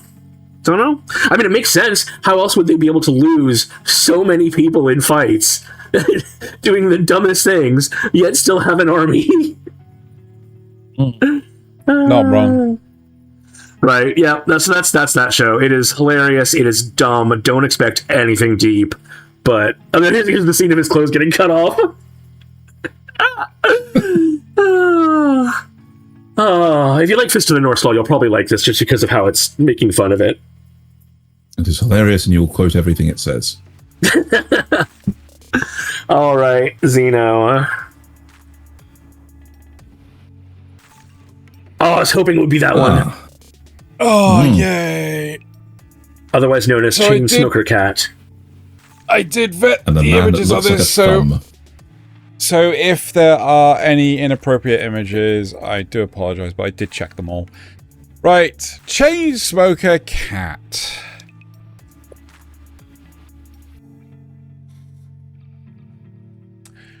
I wanna rate this fairly. Boo. But it is so difficult to rate. Is it a case of it's not a show for you, and that's why you're having trouble rating it? But if it was, if somebody else watched it, they might like it. So, to me, Chainsmoker Cat is the South Park of anime. Like, much more so than the likes of Panty and Stockings, right? Really? Yes. Panty and Stockings still has a degree of quality to it, whereas Chainsmoker Cat is just the sheer nonsense and diatribe of South Park, right? If you like South Park, there is a non-zero chance you could get on with Chainsmoker Cat. However, the start of the show is so damn rough, right? To the point of, I think this is why everyone's been complaining about the show. The first half of the first episode had me in such shock and awe, I had to put down the show before I actually got to watch the rest of it and the succeeding 2 episodes, mostly because I wanted to give this a true 3-episode review, right? Unlike Rusted Armor, which I gave up on the intro sequence because it's so bad. Yeah. Right. The strongest soldier you are.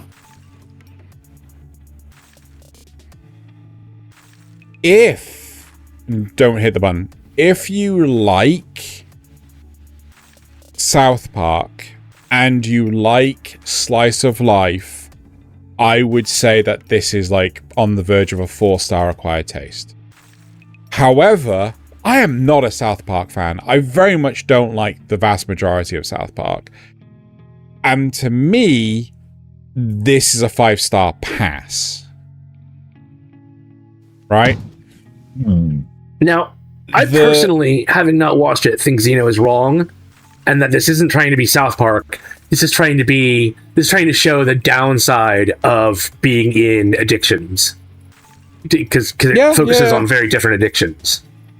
Yeah, so there has been an uptake in well, specifically this season, but certainly in more recent seasons of anime that glorifies smoking. One of my next 2 is Smoking Behind the Supermarket with You, and Chainsmoker Cat really shows you 100% of the negatives, right? Yes. It's never any glory. It's all negativity. You see them suffering from withdrawal. You see them doing stuff that they shouldn't do. At one point in time, you see a neighbor cat. Oh, also, one thing that is actually quite interesting about the series is there are humans and beast folk, right? They are established as 2 different species, right?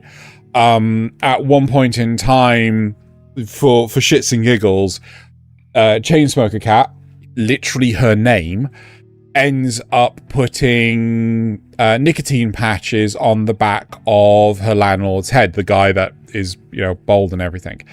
The problem is, though, that the nicotine patches for beast folk are a hell of a lot stronger and deadly to humans, right? So he starts feeling really ill and woozy, and he thinks it's the guilt of him having a go at her, to the point of she basically gasses him, knocks him out, drags him outside, takes off the patches so he can recover, and ditches him outside, right? Right. This show is debauchery the right word? To the nth degree. It's debauched. It's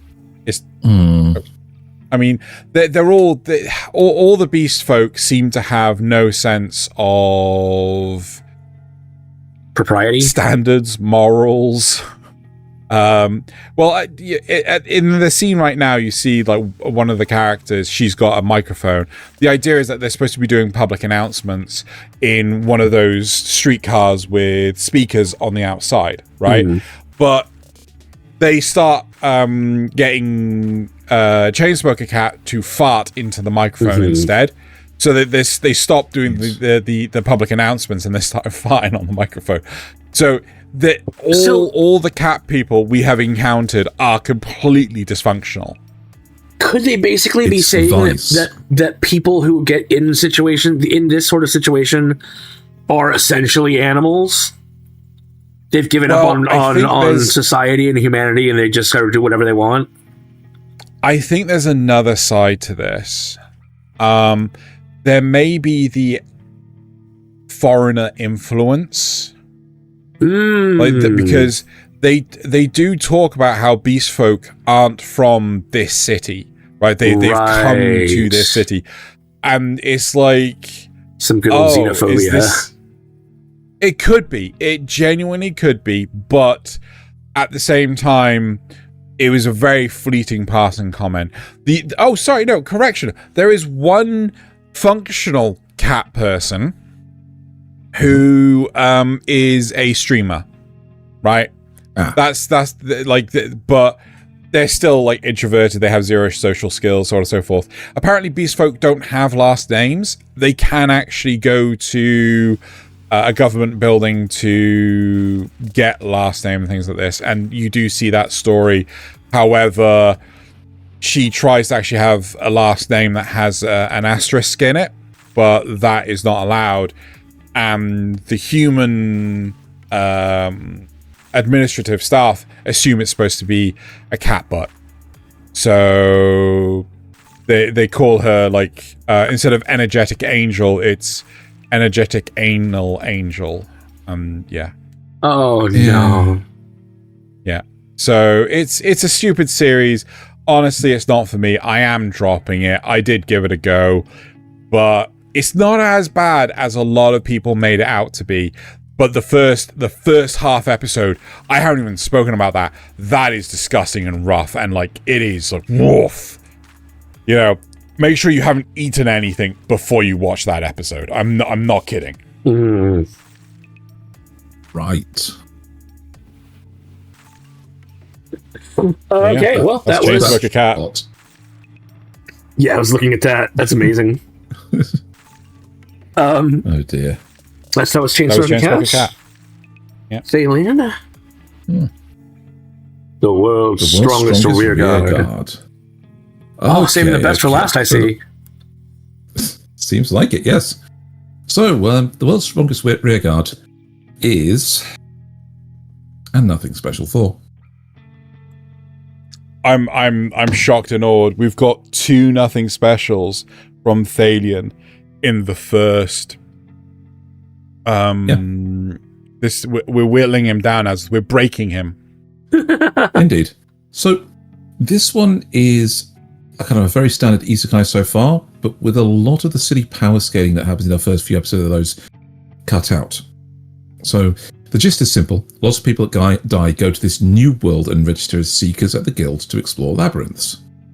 Literally no real explanation of the world yet, or why. It's just something you have to do, and every seeker that registers in this guild is a reincarnated person. Our protagonist, Arihito, was on a bus with some of his co-workers to go to a corporate team-building exercise. He drifts off to sleep, but then wakes up dead, in the line to be reincarnated. So he must have died. He even sees his boss, who's a younger woman called Kyoka, in line a few places in front of him, and he's told he gets his turn online. He's told, when you get to the next world, go to the guild, register as a seeker, and he's just pushed into the new world. That's it. No further context. So, once he's there, a bit of street theatre style exposition where 2 characters that aren't related to him are interacting. He learns that there's the guild. You go there, you become an adventurer, and there are vanguards, midguards, and rearguards in a party. And because rearguards have lots of support abilities, they're in high demand. So he thinks that's a great way to find a party that would, to pick him because they're in high demand. So when he goes to register with the nice lady at the counter, he literally picks the class Rearguard. He writes it as his thing, while others might pick White Mage or Healer. And his abilities end up very simple, but surprisingly powerful for their simplicity. Like, it even comments on it. He says, reducing incoming damage by 10 points. What does that even mean? He doesn't know. Nobody knows. And so he has to go test it. His other abilities are adding 10 damage to attacks and healing allies for 5 damage per second. And the rear view, which allows him to see behind himself for a short while. So that he's not ambushed. Wait. Can he see himself in the review, or is he just basically like he's able to just look behind him, like eyes out the back of his head? He's able to look behind him because he's got to stand at the back of the party as the rearguard, because all his abilities affect people in front of him. Okay. Right? And he can only buff people in his own party. So those numbers end up being quite powerful. So 10 damage is enough to smash through plate armor and throw a person 20 feet through the air.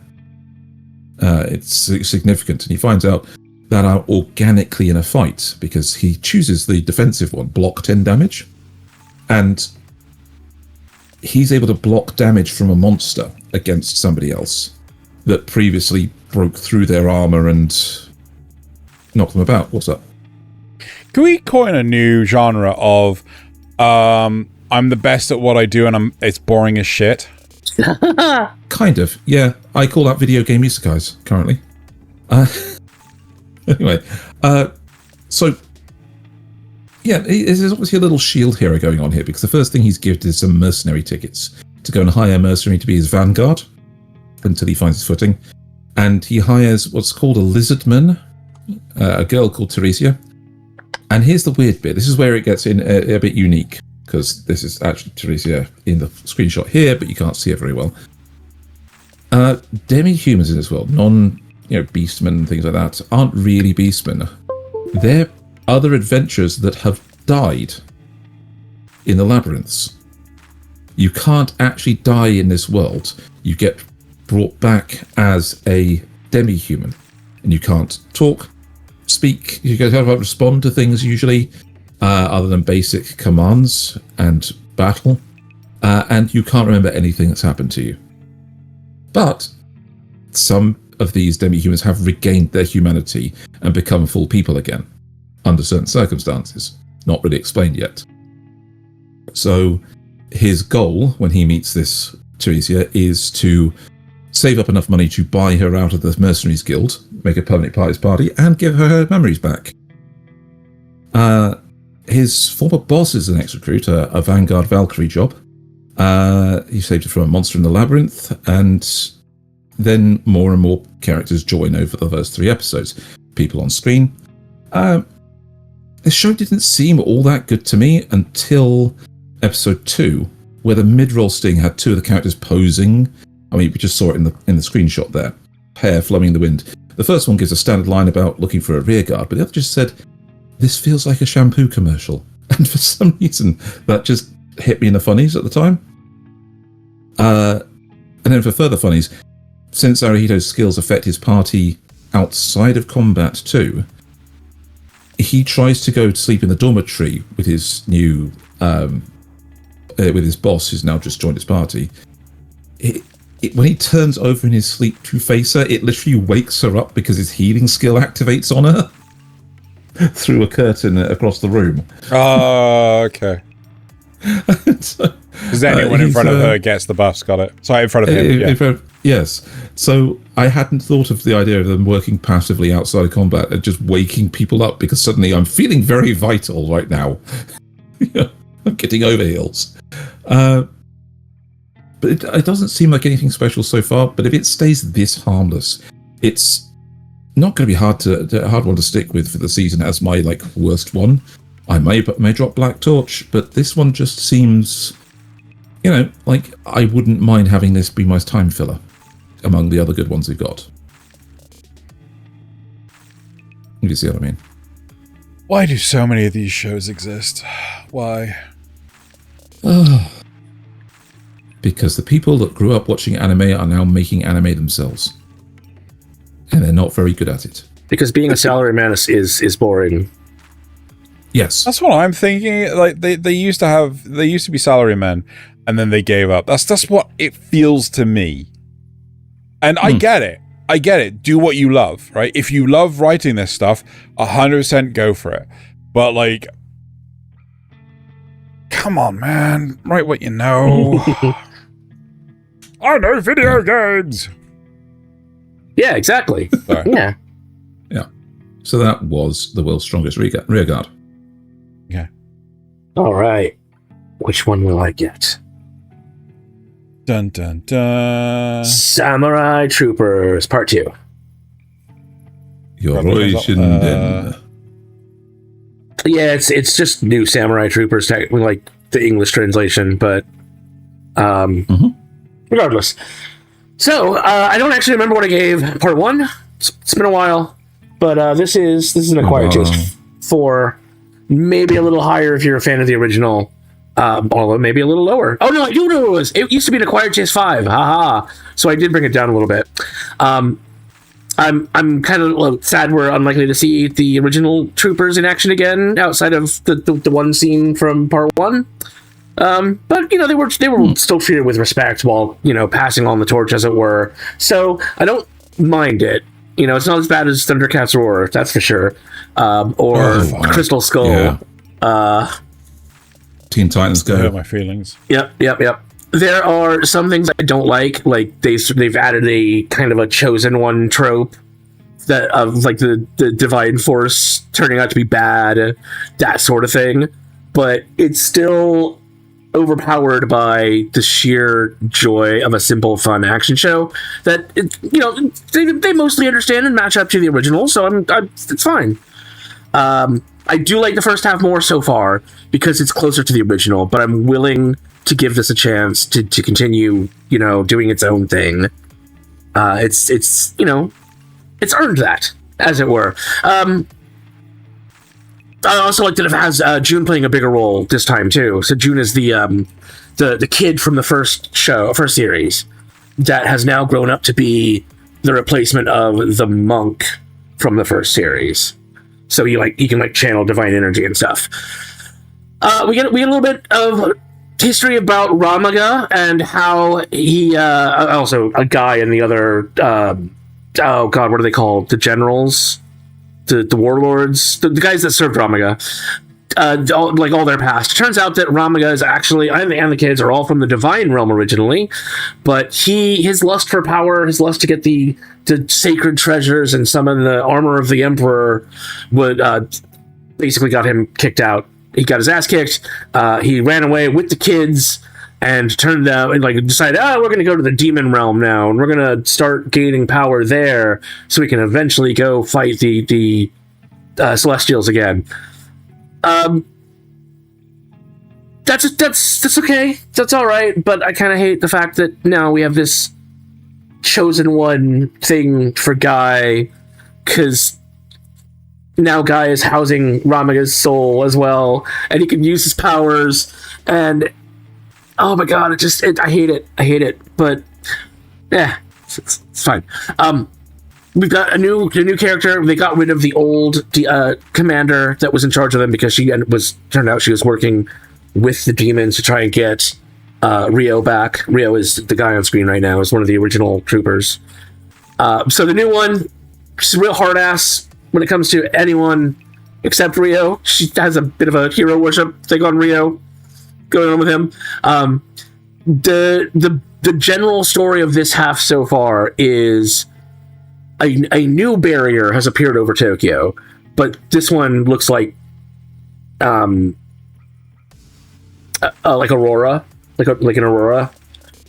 But they think it's the demon world doing it. I guessed right away it was the celestial world. Not a big one to understand to figure out. But they think it's the demon world, so they go in there, kind of mirroring the first series, where after they pushed back Arago from Tokyo, they went in there to defeat him. But instead, they end up meeting their old friend, Ryosei, who died. That's the guy on screen right now. He was the former Green Trooper who died thanks to some poison. Turns out the Celestials rescued him at the last minute, right before he died, and elevated him into one of them. And their plan is to cleanse Earth, because humanity is no longer treating the Earth like they should. They're fighting amongst each other too much. They're ruining the planet. It's time to just wipe them out, wipe the demon realm out, and start over. And I'm just okay, if you want to, sure. I feel like the addition of the Celestials was kind of unnecessary. It was fine when it was just humans in the demon realm. So they bring Guy back to life. He's sort of frozen in a statue form from after the events of the first half of the season. They bring him back. Now he's got Ramaga's soul in him. Ramaga, they have a common enemy now. So Ramaga and the warlords and the troopers are all gonna team up together against Heaven, and that's gonna be the rest of the season. I know I just kind of rambled on about what is going on, but I hope you can kind of understand why I feel like this is a bit of a letdown compared to the first half of the season. I'm not gonna lie, no. I don't understand, because I don't remember the first season at all. What if you can paraphrase it, right? Why do you think this season isn't nearly as good? I feel like the first half of the season really understood Samurai Troopers, even though it was doing its own thing.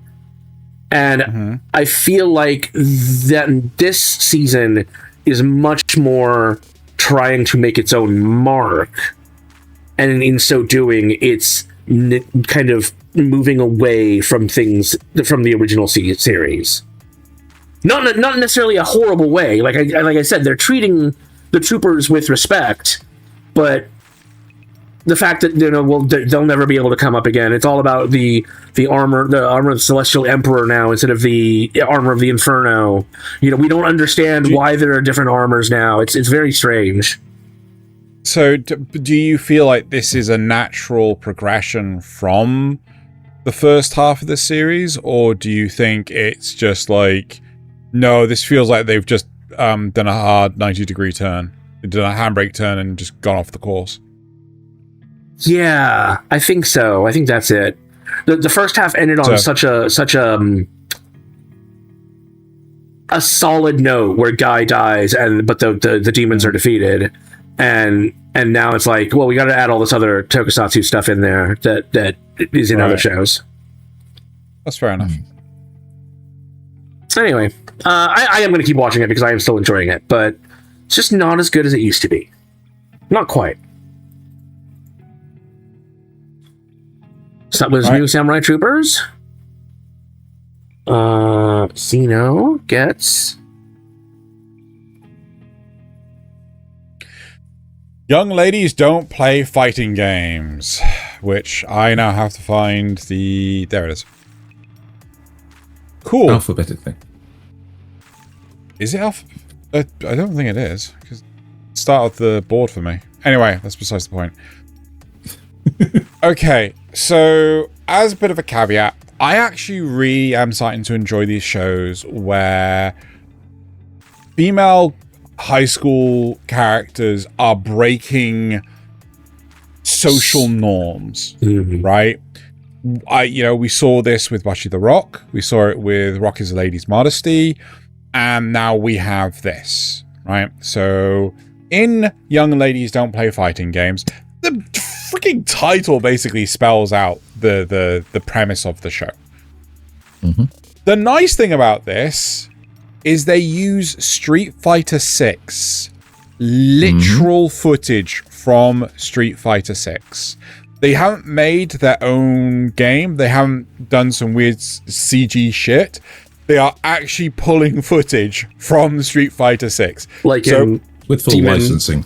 Demon Lord 2099, they were using something that looked a lot like Dark Souls, but wasn't Dark Souls. Yes. Yeah. So this is, and I think with the licensing, this will make the production a hell of a lot cleaner, because they don't have to do like weird shenanigans trying to make it look like an actual fighting game. It is an actual fighting game. Right? Yeah. Yes.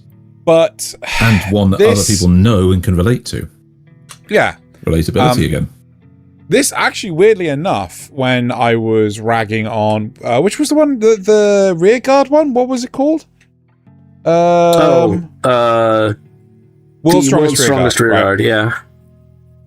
So with that one, it felt like a kind of a poor excuse to try and make an MMO or RPG style narrative. This is very much a case of they know what the F they're talking about when it comes to fighting games. To the point of they're using language I have never heard of. I'm not a huge fighting game aficionado, but they actually have... What? So what's an example of the language you haven't heard? Labs. Right? I never heard the term labs before, and effectively it means to just go away and use the training room to the point of you can perfect a skill to a crazy level. And that's the main one I do remember. But the nice thing is they actually come up with notes that say, like, this is what this means. Right? This is what these terms mean and things like this. So it is really cool in that regard. But there is a huge disconnect for me of, I don't understand why this boarding school is so technophobic, right? To the point of when the girls retire to their private dormitories, right? They have to lock their mobile phones in lockers outside. And it's just like... It's probably to make sure they focus on studying. Yeah. Well, then why don't you just prevent them from being on school grounds at all? Emergencies. Because mobile phones are useful in emergencies, yes. Yeah, well, you could just put up phones, just put up like pay phones, or put up like emergency phones, or whatever. Like this feels so like with the Rock is a Lady's Modesty. I understand the stigma of rock and roll being a thing. Yeah. In young ladies don't play fighting games. I also get the stigma of video games, right? Mm-hmm. But all technology. Right? It's just like, wait, hold on, but, you know, do kids still handwrite essays? I thought everyone was typing these days. Apparently it's a trend that now... Yeah, I was going to say. Senior schools, apparently, according to this, are ditching mobile phones overall. They're allowing for the fact that teenagers will have them. Yeah. But they manage them strictly by making the kids have literal, those shoe racks you hang on the back of your door. Yeah. Right, where everybody has their own slot and they slot their phone into it at the start of a class, and then they can get it back at the end. But that's in the class, yeah? Yeah, that's in class, right? not in their own private rooms. But for dormitories, they're starting to do the same as well. They're talking. They know they can't fully ban them off the grounds because kids are going to be kids. But what they can do is enforce that the kids have areas where they can't have them. The whole premise of this show is that we have a couple of addicts in the school dorms that play fighting games, and they haven't been able to play fighting games in a long time.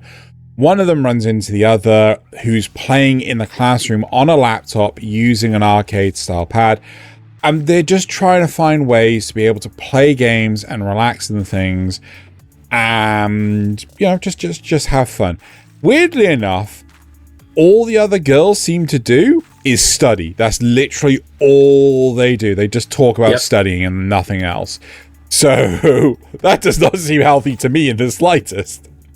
But yeah, it's very well animated. It's well choreographed, I want to say, with the introduction of the Street Fighter 6 stuff. They do an excellent job of explaining all the terminology and everything. When they find other characters that are also into fighting games, it is also quite nice to see the parallels of, well, this person used to play with their siblings all the time, while this person only ever played by themselves, and they're getting absolute trounced. So they're teaching that person how to get good. And it's a nice, interesting story. But honestly, it's nowhere near as good as Rock is a Lady's Modesty or Bocce the Rock or things like that. I don't think I've given this a rating, have I? I think you did. One sec. No, I haven't. So I think, in all honesty, I'm going to give this a 3-star acquired taste. Okay. Only because right now it just feels so alien to me that their life is so regimented beyond the point of military. So, yeah. All right. Yeah. That is... Young ladies don't play fighting games. Yeah. I'm going to go ahead and spin this, even though there's no other choice besides Skeleton Knight, End of the World. Just so it pops up on the screen. Excellent. Yeah. So, and put the timestamp in the file. The world, is a solid must-watch 2 for me. Oh, where did I give it? This is just a guy who really loves being a giant magical knight in another world. Ark is still on his journey to cure his skeleton curse with Ariane the Dark Elf, Ponta the Fox Spirit, and Chiyomi the Beast Girl Ninja. Their meandering and well-meaning nature leads them in all directions rather than going straight to the mountains to this mystical spring that will cure his condition. And in the first few episodes, we've got a bit of Mission of the Week nature. So, where they visit a town, solve an issue, visit another to solve a potential assassination attempt, and then only then they're given a mission by a messenger bird to go and solve an even bigger issue in another town. And the show just feels so comfortable to come back to. Ark is just a big, goofy guy who doesn't think about things too deeply. Meanwhile, Ariane is the brains of the outfit, able to come to conclusions needed in order for her to say, well, no, Ark, do this, and he makes a difference. We've had such silly things as fake versions of the team with like a regular pug dressed up as Ponta. We've had a lovey-dovey lord and his elf wife. We've had the girls walking on Ark in the bath. He's just a skeleton, so that was... I don't know what he was worried about them seeing. And then getting Ariane drunk enough to blow up their room. For some reason. Episode 3 ends with Ariane being summoned to visit her older sister.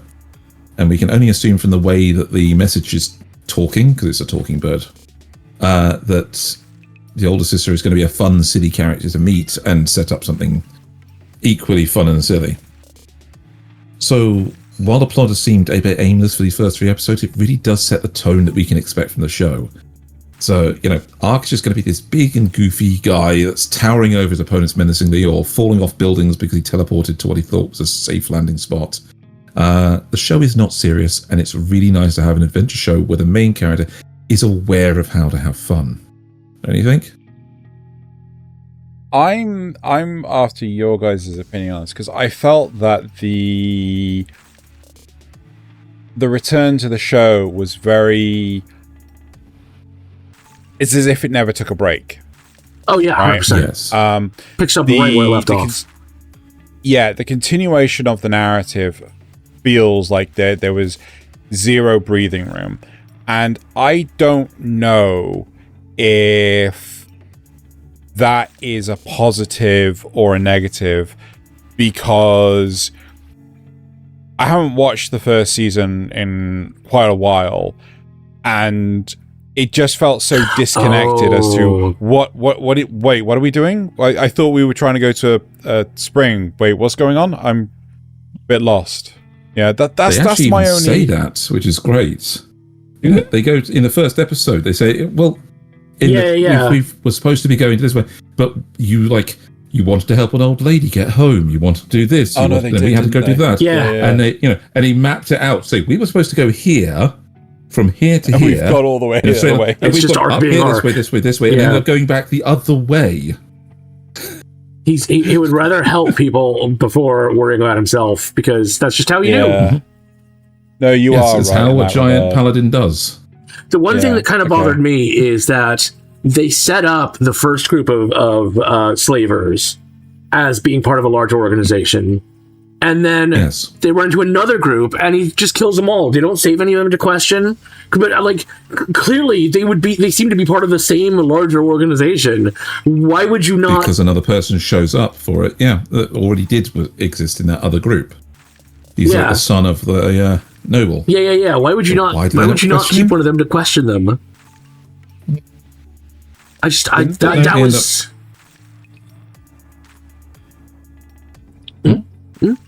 I thought they did. I thought they kept the son. The Didn't he do something stupid and end up getting killed anyway? Yeah, I'm pretty sure something like that happened. Yeah. Yeah, because he led them back into the cave full of monsters that he controlled, in theory, and he didn't actually control them very well, and he ended up getting killed, I think. Oh, okay. I could be incorrect on that one. I could be remembering it, because that was episode 3, and so there could be a chance. No, episode 3 was the town. All the various different, basically all the women characters were being kidnapped. The kid in the clock tower, his sister that's been hurt and things. Yeah, that's the third episode. That episode. That's the third episode, and that's where the slaving ring was. The people that capturing people for. I thought you were talking about the son with the. There's 2 sets of kidnappers in the first 3 episodes. Yeah. But I thought you were talking about the first set, not the second set. No, we're talking about the second set. The second set is the one that's led. Where it's actually led by the son of the previous of the ones from the first season. Right. Okay. Yes, because that's why it's the bigger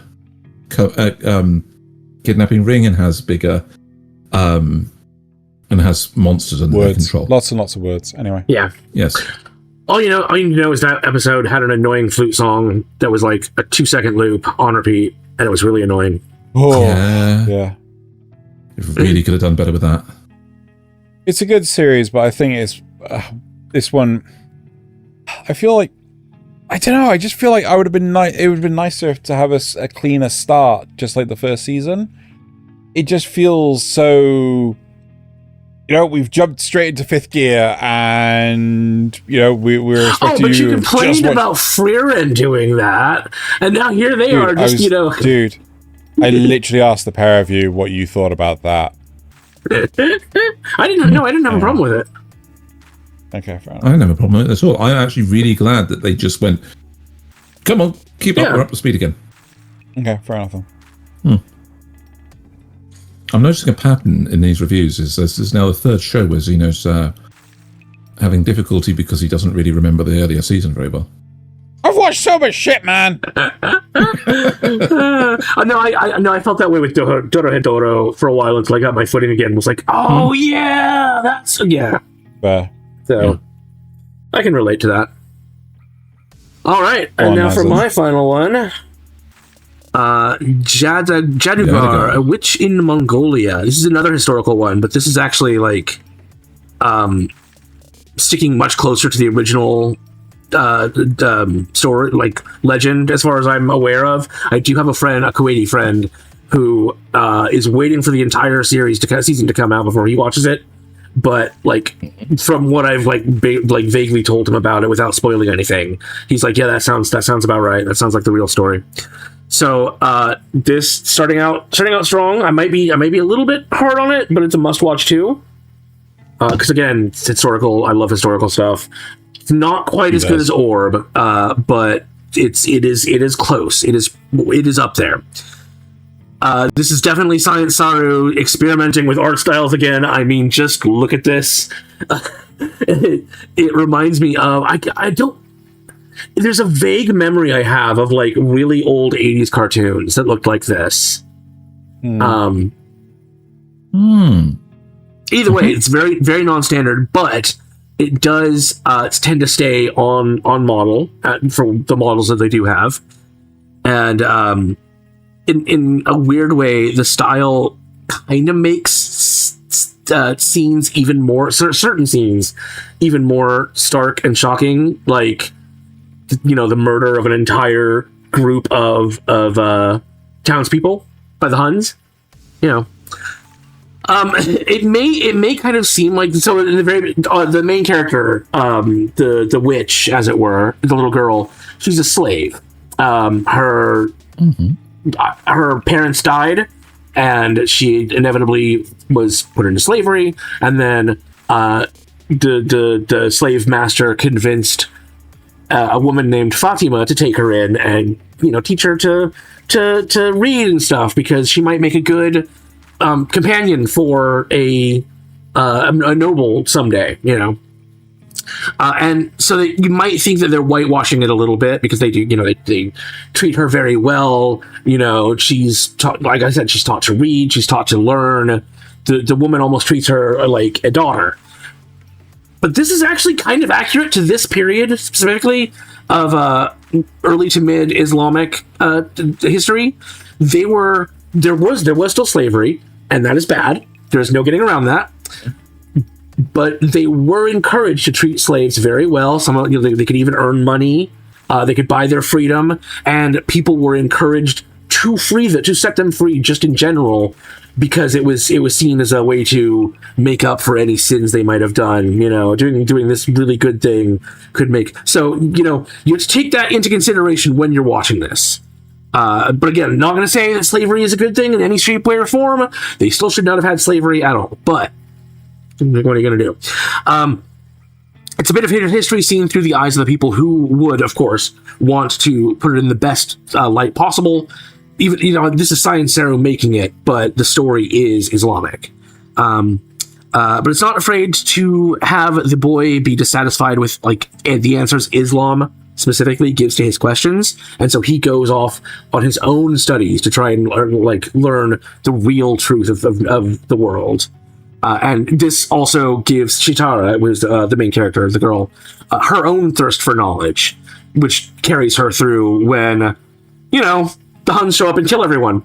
So just as Fatima has decided to give her freedom and encourages her to go follow the boy that she's fallen in love with, the Huns show up and kill everyone. So history repeats itself. She's taken as a new slave and marched all the way to Mongolia. And the only thing that keeps her going is the fact that these people came here to steal a specific book, Euclid's Elements. And that book was important to Fatima, so of course, Chitara wants to get it back. That is her whole motivation to stay alive now, is to get that book back.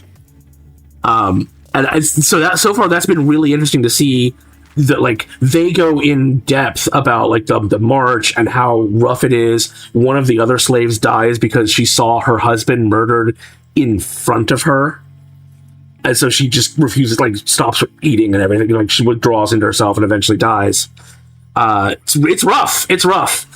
But eventually we get to the point where they're in Mongolia. One of the other slaves, the other Islamic slaves, convinces her to use her looks to get in close with the prince and become somebody who can read the book to his wife, because the whole reason they went there was that the prince's wife wanted Euclid's Elements for some reason. She can't read it, but Chitara can read it to her. And so that's where we kind of left at episode 3, was they just made that deal. And we found out that, obviously we found out the whole attack was for something so stupid as just this woman wanting a specific book. I really did want to watch episode 4 though. The acting is great, the art style, as I said, is interesting. I didn't watch episode 4, but I really wanted to. There's a point. That genuinely sounds like a good show. I don't want to steal your thunder, but I might steal your thunder. There's a point where the boy is convincing her to use her looks. Initially, she's like, "No, I'm not doing that. That's horrible. I'm not lowering myself to that nature." And then she turns around and has when she comes to the decision to do it, she has this lovely smile on her face. But even with this style, this simplified style, you can see it is not reaching her eyes. Her eyes are angry. And it's just, oh my god, that's so good. Yeah. Very good show. Very good show. All right. Sure. So that was Jaadugar, which from Mongolia? Which in Mongolia. And now it's time for Xeno's last one. All right. Which we know, but we're going to humour the spinner. Smoking behind the supermarket with you. So this show has had a wee bit of a weird start, because the first half of the series was released last season as... Oh god, what's the name of the damn... as short episodes. And... in all honesty, watching it as proper full episodes, dubbed even, the dub's actually pretty good, but it's a 5-star, nothing special. Ooh. It's the animation quality is excellent. The voice acting is excellent. The sound design, a lot of this show is really good quality, but the plot is just non-existent. It just it's a slice of life series where, again, as I spoke about it during Chainsmoker Cat, this is one of the shows that is glorifying smoking, and effectively it's about the relationship between this male salaryman that has horrible working hours and this one cashier that to him is effectively two different people, right? So when she is behind the cashier, she has a bandana. Yeah, I think it's it's a kerchief. It's a scarf. It's fine. Yeah. That thing. That thing, right? So it's a scarf. It's whatever, to tie her hair back, and she has a very nice demeanor. She smiles, so on and so forth, and she often has a softer voice. And when she's out back of the supermarket smoking, she often has like a leather jacket on. She's got her hair, tied up in a ponytail. You can see her pierced ears. Her eyes are open properly. She speaks with a lower, gruffer voice. And our main protagonist cannot get on board that this is the same person. They fucking look the same. How has he not fucking worked this out? They look even more similar than Clark Kent and Superman do. God damn it. It's just like... So, I get what you're saying, but this plays on, I believe, the something that the Japanese try to work around with the way they characterize things in anime. But they are actually aware that many people in Japan have an extremely similar bone structure, extremely similar facial features, same color hair, and same color eyes, because as an island, they are much more homogeneous as a people than say America would be, right? Which is why you see things like pink hair and blonde hair in anime, because they're showing the differences in shade of hair much more exaggeratedly to try and express individuality, personality, individuality. And so when it comes down to it, yes, a person wearing their scarf with their hair in a different fashion could actually be an entirely separate person, especially if they changed demeanor to be public facing versus private. I will also say this used to happen to me all the time. People were so used to seeing me with glasses that if for some reason I didn't have them one day, like if I'd forgotten them or they were broken or whatever, it freaked people out. They were like, wait, you look so different.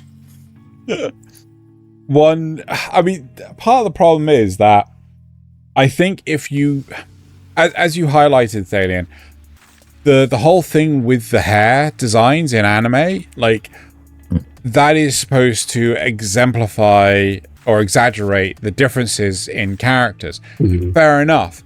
But if you're trying to tell me that these characters are meant to look the same, right? Like, we're talking about the legitimately two different characters within the show. Having them have like such wild hair differences does not contribute to that at all, right? So it makes me feel like, how can you not tell the difference? Also, the fact that the cashier at the front of the shop is called Miss Yamada, and the girl that he meets behind the store for the cigarettes is it Tanya? Yeah, Tanya. And it's like, yeah, like, again, honestly, really similar naming conventions as well. So yeah. Oh, not that similar. In the same store. Yes. I think you're underestimating how much they actually are used to in Japan having people with extremely similar features and extremely similar names. Yeah, I keep mixing up Katsunagi, Kusanagi and Katsuragi. Yes. Yes, but at the same time, I get your frustration is, Zeno. I do tend to agree with you that he should recognize her. Like, yes, this is like saying this is like saying Nasuth and Thaylien sound the same. I'm sorry, oh my God, you know who I'm talking about, but like, I need to throw this out there. Like, I'm sorry, You two don't sound the same. One of you has a fucking American accent. The other one has a British accent. Yeah, my voice is also higher pitched most of the time. And Thaylien has the bass to reverberate the universe. Oh. Stop it. You'll cause the rumbling. But yeah. But the big thing is, like, every episode thus far, like, it's Is it kind of just same about... joke situation? Yeah, it is just about his generosity to this one character in two different ways, and him not getting that it's the same person. That's all it is. Yeah. But So- then again, that's the entirety of the joke with Superman as well, so... Yeah, that's why it's shit. That's why you think it's shit. But It is I shit. don't know. It's It's hypno weird. glasses. He has hypno glasses. I'll hit no glasses. Anyway, so that's it. That's smoking behind the supermarket with you. I honestly just don't think Don't watch I'm it. gonna drop it. I'm not bothering to continue watching it because I could watch cooler things like Goodbye Lara or Elusive Samurai. I'm probably going to drop please. Red River and pick up Mebius Dust. Fair. Maybe Right, we Kaiju done? Girl. Maybe. Yeah, this seems to be the end of our reviews for today. Good reviews, everyone. Good reviews. And now we're going to move straight on to the comments from last week. And we only had one on the cast. Dr. Faust 9759 says, no views? Wow. Yeah, it's criminal, isn't it? Big I'm question angry. marks. I'm not entirely sure when. But we did have Dr. have Faust. more by the time I checked on this, and Right, okay. it's just when they saw it, there was literally none. That's sad. Fair. Very sad. Right. Are we doing this? I Yeah, have you want some forgotten which of my memes is spicy. Number 4. Okay. Before. All right. Yes. Now we're ready for the memes. Oh. Come to our Discord and drop off some memes. We'd love to see them. Yep. Right now, though, we're gonna Reacting go. live. We're gonna go into mine. Excellent. I'm glad I don't smoke. Loneliness is more dangerous than smoking 15 cigarettes a day. Oh. Oh, Oh. Yeah. Demons of the Shadow Realm. oh God. I know, it's so dumb. I know. Roughly 90 minutes of sleep later, I feel pretty refreshed. 2:30 p.m. I'm dead. Yep. Yep. All right, this next one is ever so mildly spicy. There might be a bit of an anime angle going on here.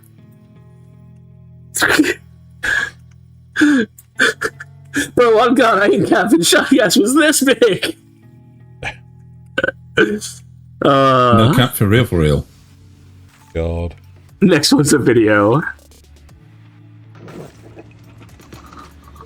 Tell me, what is the sauce? Fuck you, asshole! Kiss my ass!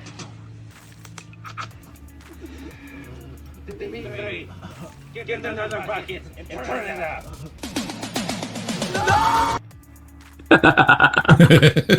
That's how you get the Don't get sauce. it. That's how you get the sauce. That is how you get Oh, the the sauce. sauce. Right, okay. Yes. All right, and my last one. If it comes up, hello. Oh no, did I break Press it? You press it? I am pressing it. It's not coming on though. Oh, what have you done? Well, I suppose we could skip it. It's not a huge deal. All right, Mhm. go on with Thaylien. You can see it on the website if you really want to see it later. Welcome home, big brother. Would you like dinner, a bath, or maybe the Spanish Inquisition? That scene good. was I like so it. weird. It was. It was. Because we're family now, Oh no. and nothing is stronger than family. Who are you again? Brilliant. Thank you, Dom. And look out. It's a Trojan horse Oh my god. Oh my god. I'd let it in. with the Odyssey. And, Oh well, my everybody god. knows that feeling. Yeah. Well, I fucking do. The original manga. Wait, Motoko's a horny little shit? Ghost in the Shell Jasmine. enjoyers. Always has been. Oh. And last one's a video. If it'll play. Why isn't it not playing? So, all the 6 memes are broken. Don't ask me. I don't know what you fucking did. Well. What? Ah, there we go. Actually pressing the button. I was I feel like actually you're not pressing the button. I was definitely pressing I the bet button. he wasn't pressing the button. Okay, fine. Alright. Also, true facts. Yeah. Yes. Same energy. Alright, now for Thaylien 6. Summer is the best season. Meanwhile, average afternoon experience in summer. Yeah. Yeah. Yeah. Not wrong. I love the scorpion dissolving. Yeah.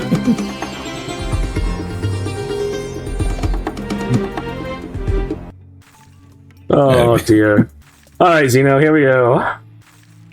Do you want to know why? Yeah, well, this is Oh, yeah. actually it. So, Yeah. we should get a cat. Yep. Yeah, I saw this That one's good. My next one's spicy. Yep. Prepare your eyes. That is America's ass. Yep. Oh. He's like, literally, right? She's not stood up in this camera angle. And then all of a sudden she stands up like this. So it's just like, why? Why did you have to do that? You didn't have to do that. You were wholesome.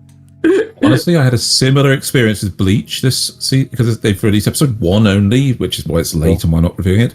The splash art in the middle of it, where they put the title on, is literally Yoroichi's ass, just with the title painted on it. Not that I'm complaining, it's just like, wow, Yes. that's out of context. Summer season Next 20. Oh, yes. All right, sir. Only one of these manga here can be turned into an anime adaptation. Which do you choose? Oh my gosh, but there's so many good options. Exactly. We can finally give Berserk a faithful anime adaptation. You choose Vagabond or Real, they're both iconic. Or even Good Night Poo-Poo 20th Century Boys. I mean, how are we supposed to pick? You know it's tough, but I think I made up my mind. No way. Which one are you gonna pick? I'm gonna go with Another Season of Running Girlfriend. Yeah. Dude, I want that other guy's hair. That hair was Why amazing. was that even on the table? Next. Guys, I think Stop doing that. She's a monster. You're as beautiful as the day I lost you. That's how I felt. Yep. Yep. Sir, as you know, One Punch Man is one of the most beloved series of all time. Of course. And people have really been looking forward to a proper adaptation. So don't you think we should give it the budget it deserves? Yeah, you're right. Your budget's $50. Oh no. You guys get $1 billion! So true. Have you seen the animation on her playing football? Yes. Because it was episode Yes. 3. Yes. Why was I that the haven't one seen you episode brought? 3. I've just seen the animation. Thaylien. Open. I can't in good faith. I can't after. I won't. Off first impressions, yes. And then you get to know them, maybe. So I'm an attractive person that you would swipe right on, but I do something that after you find out you could never specifically be with me. Yes. Am I Nice. Nice. He did the Nice. scream really well and everything.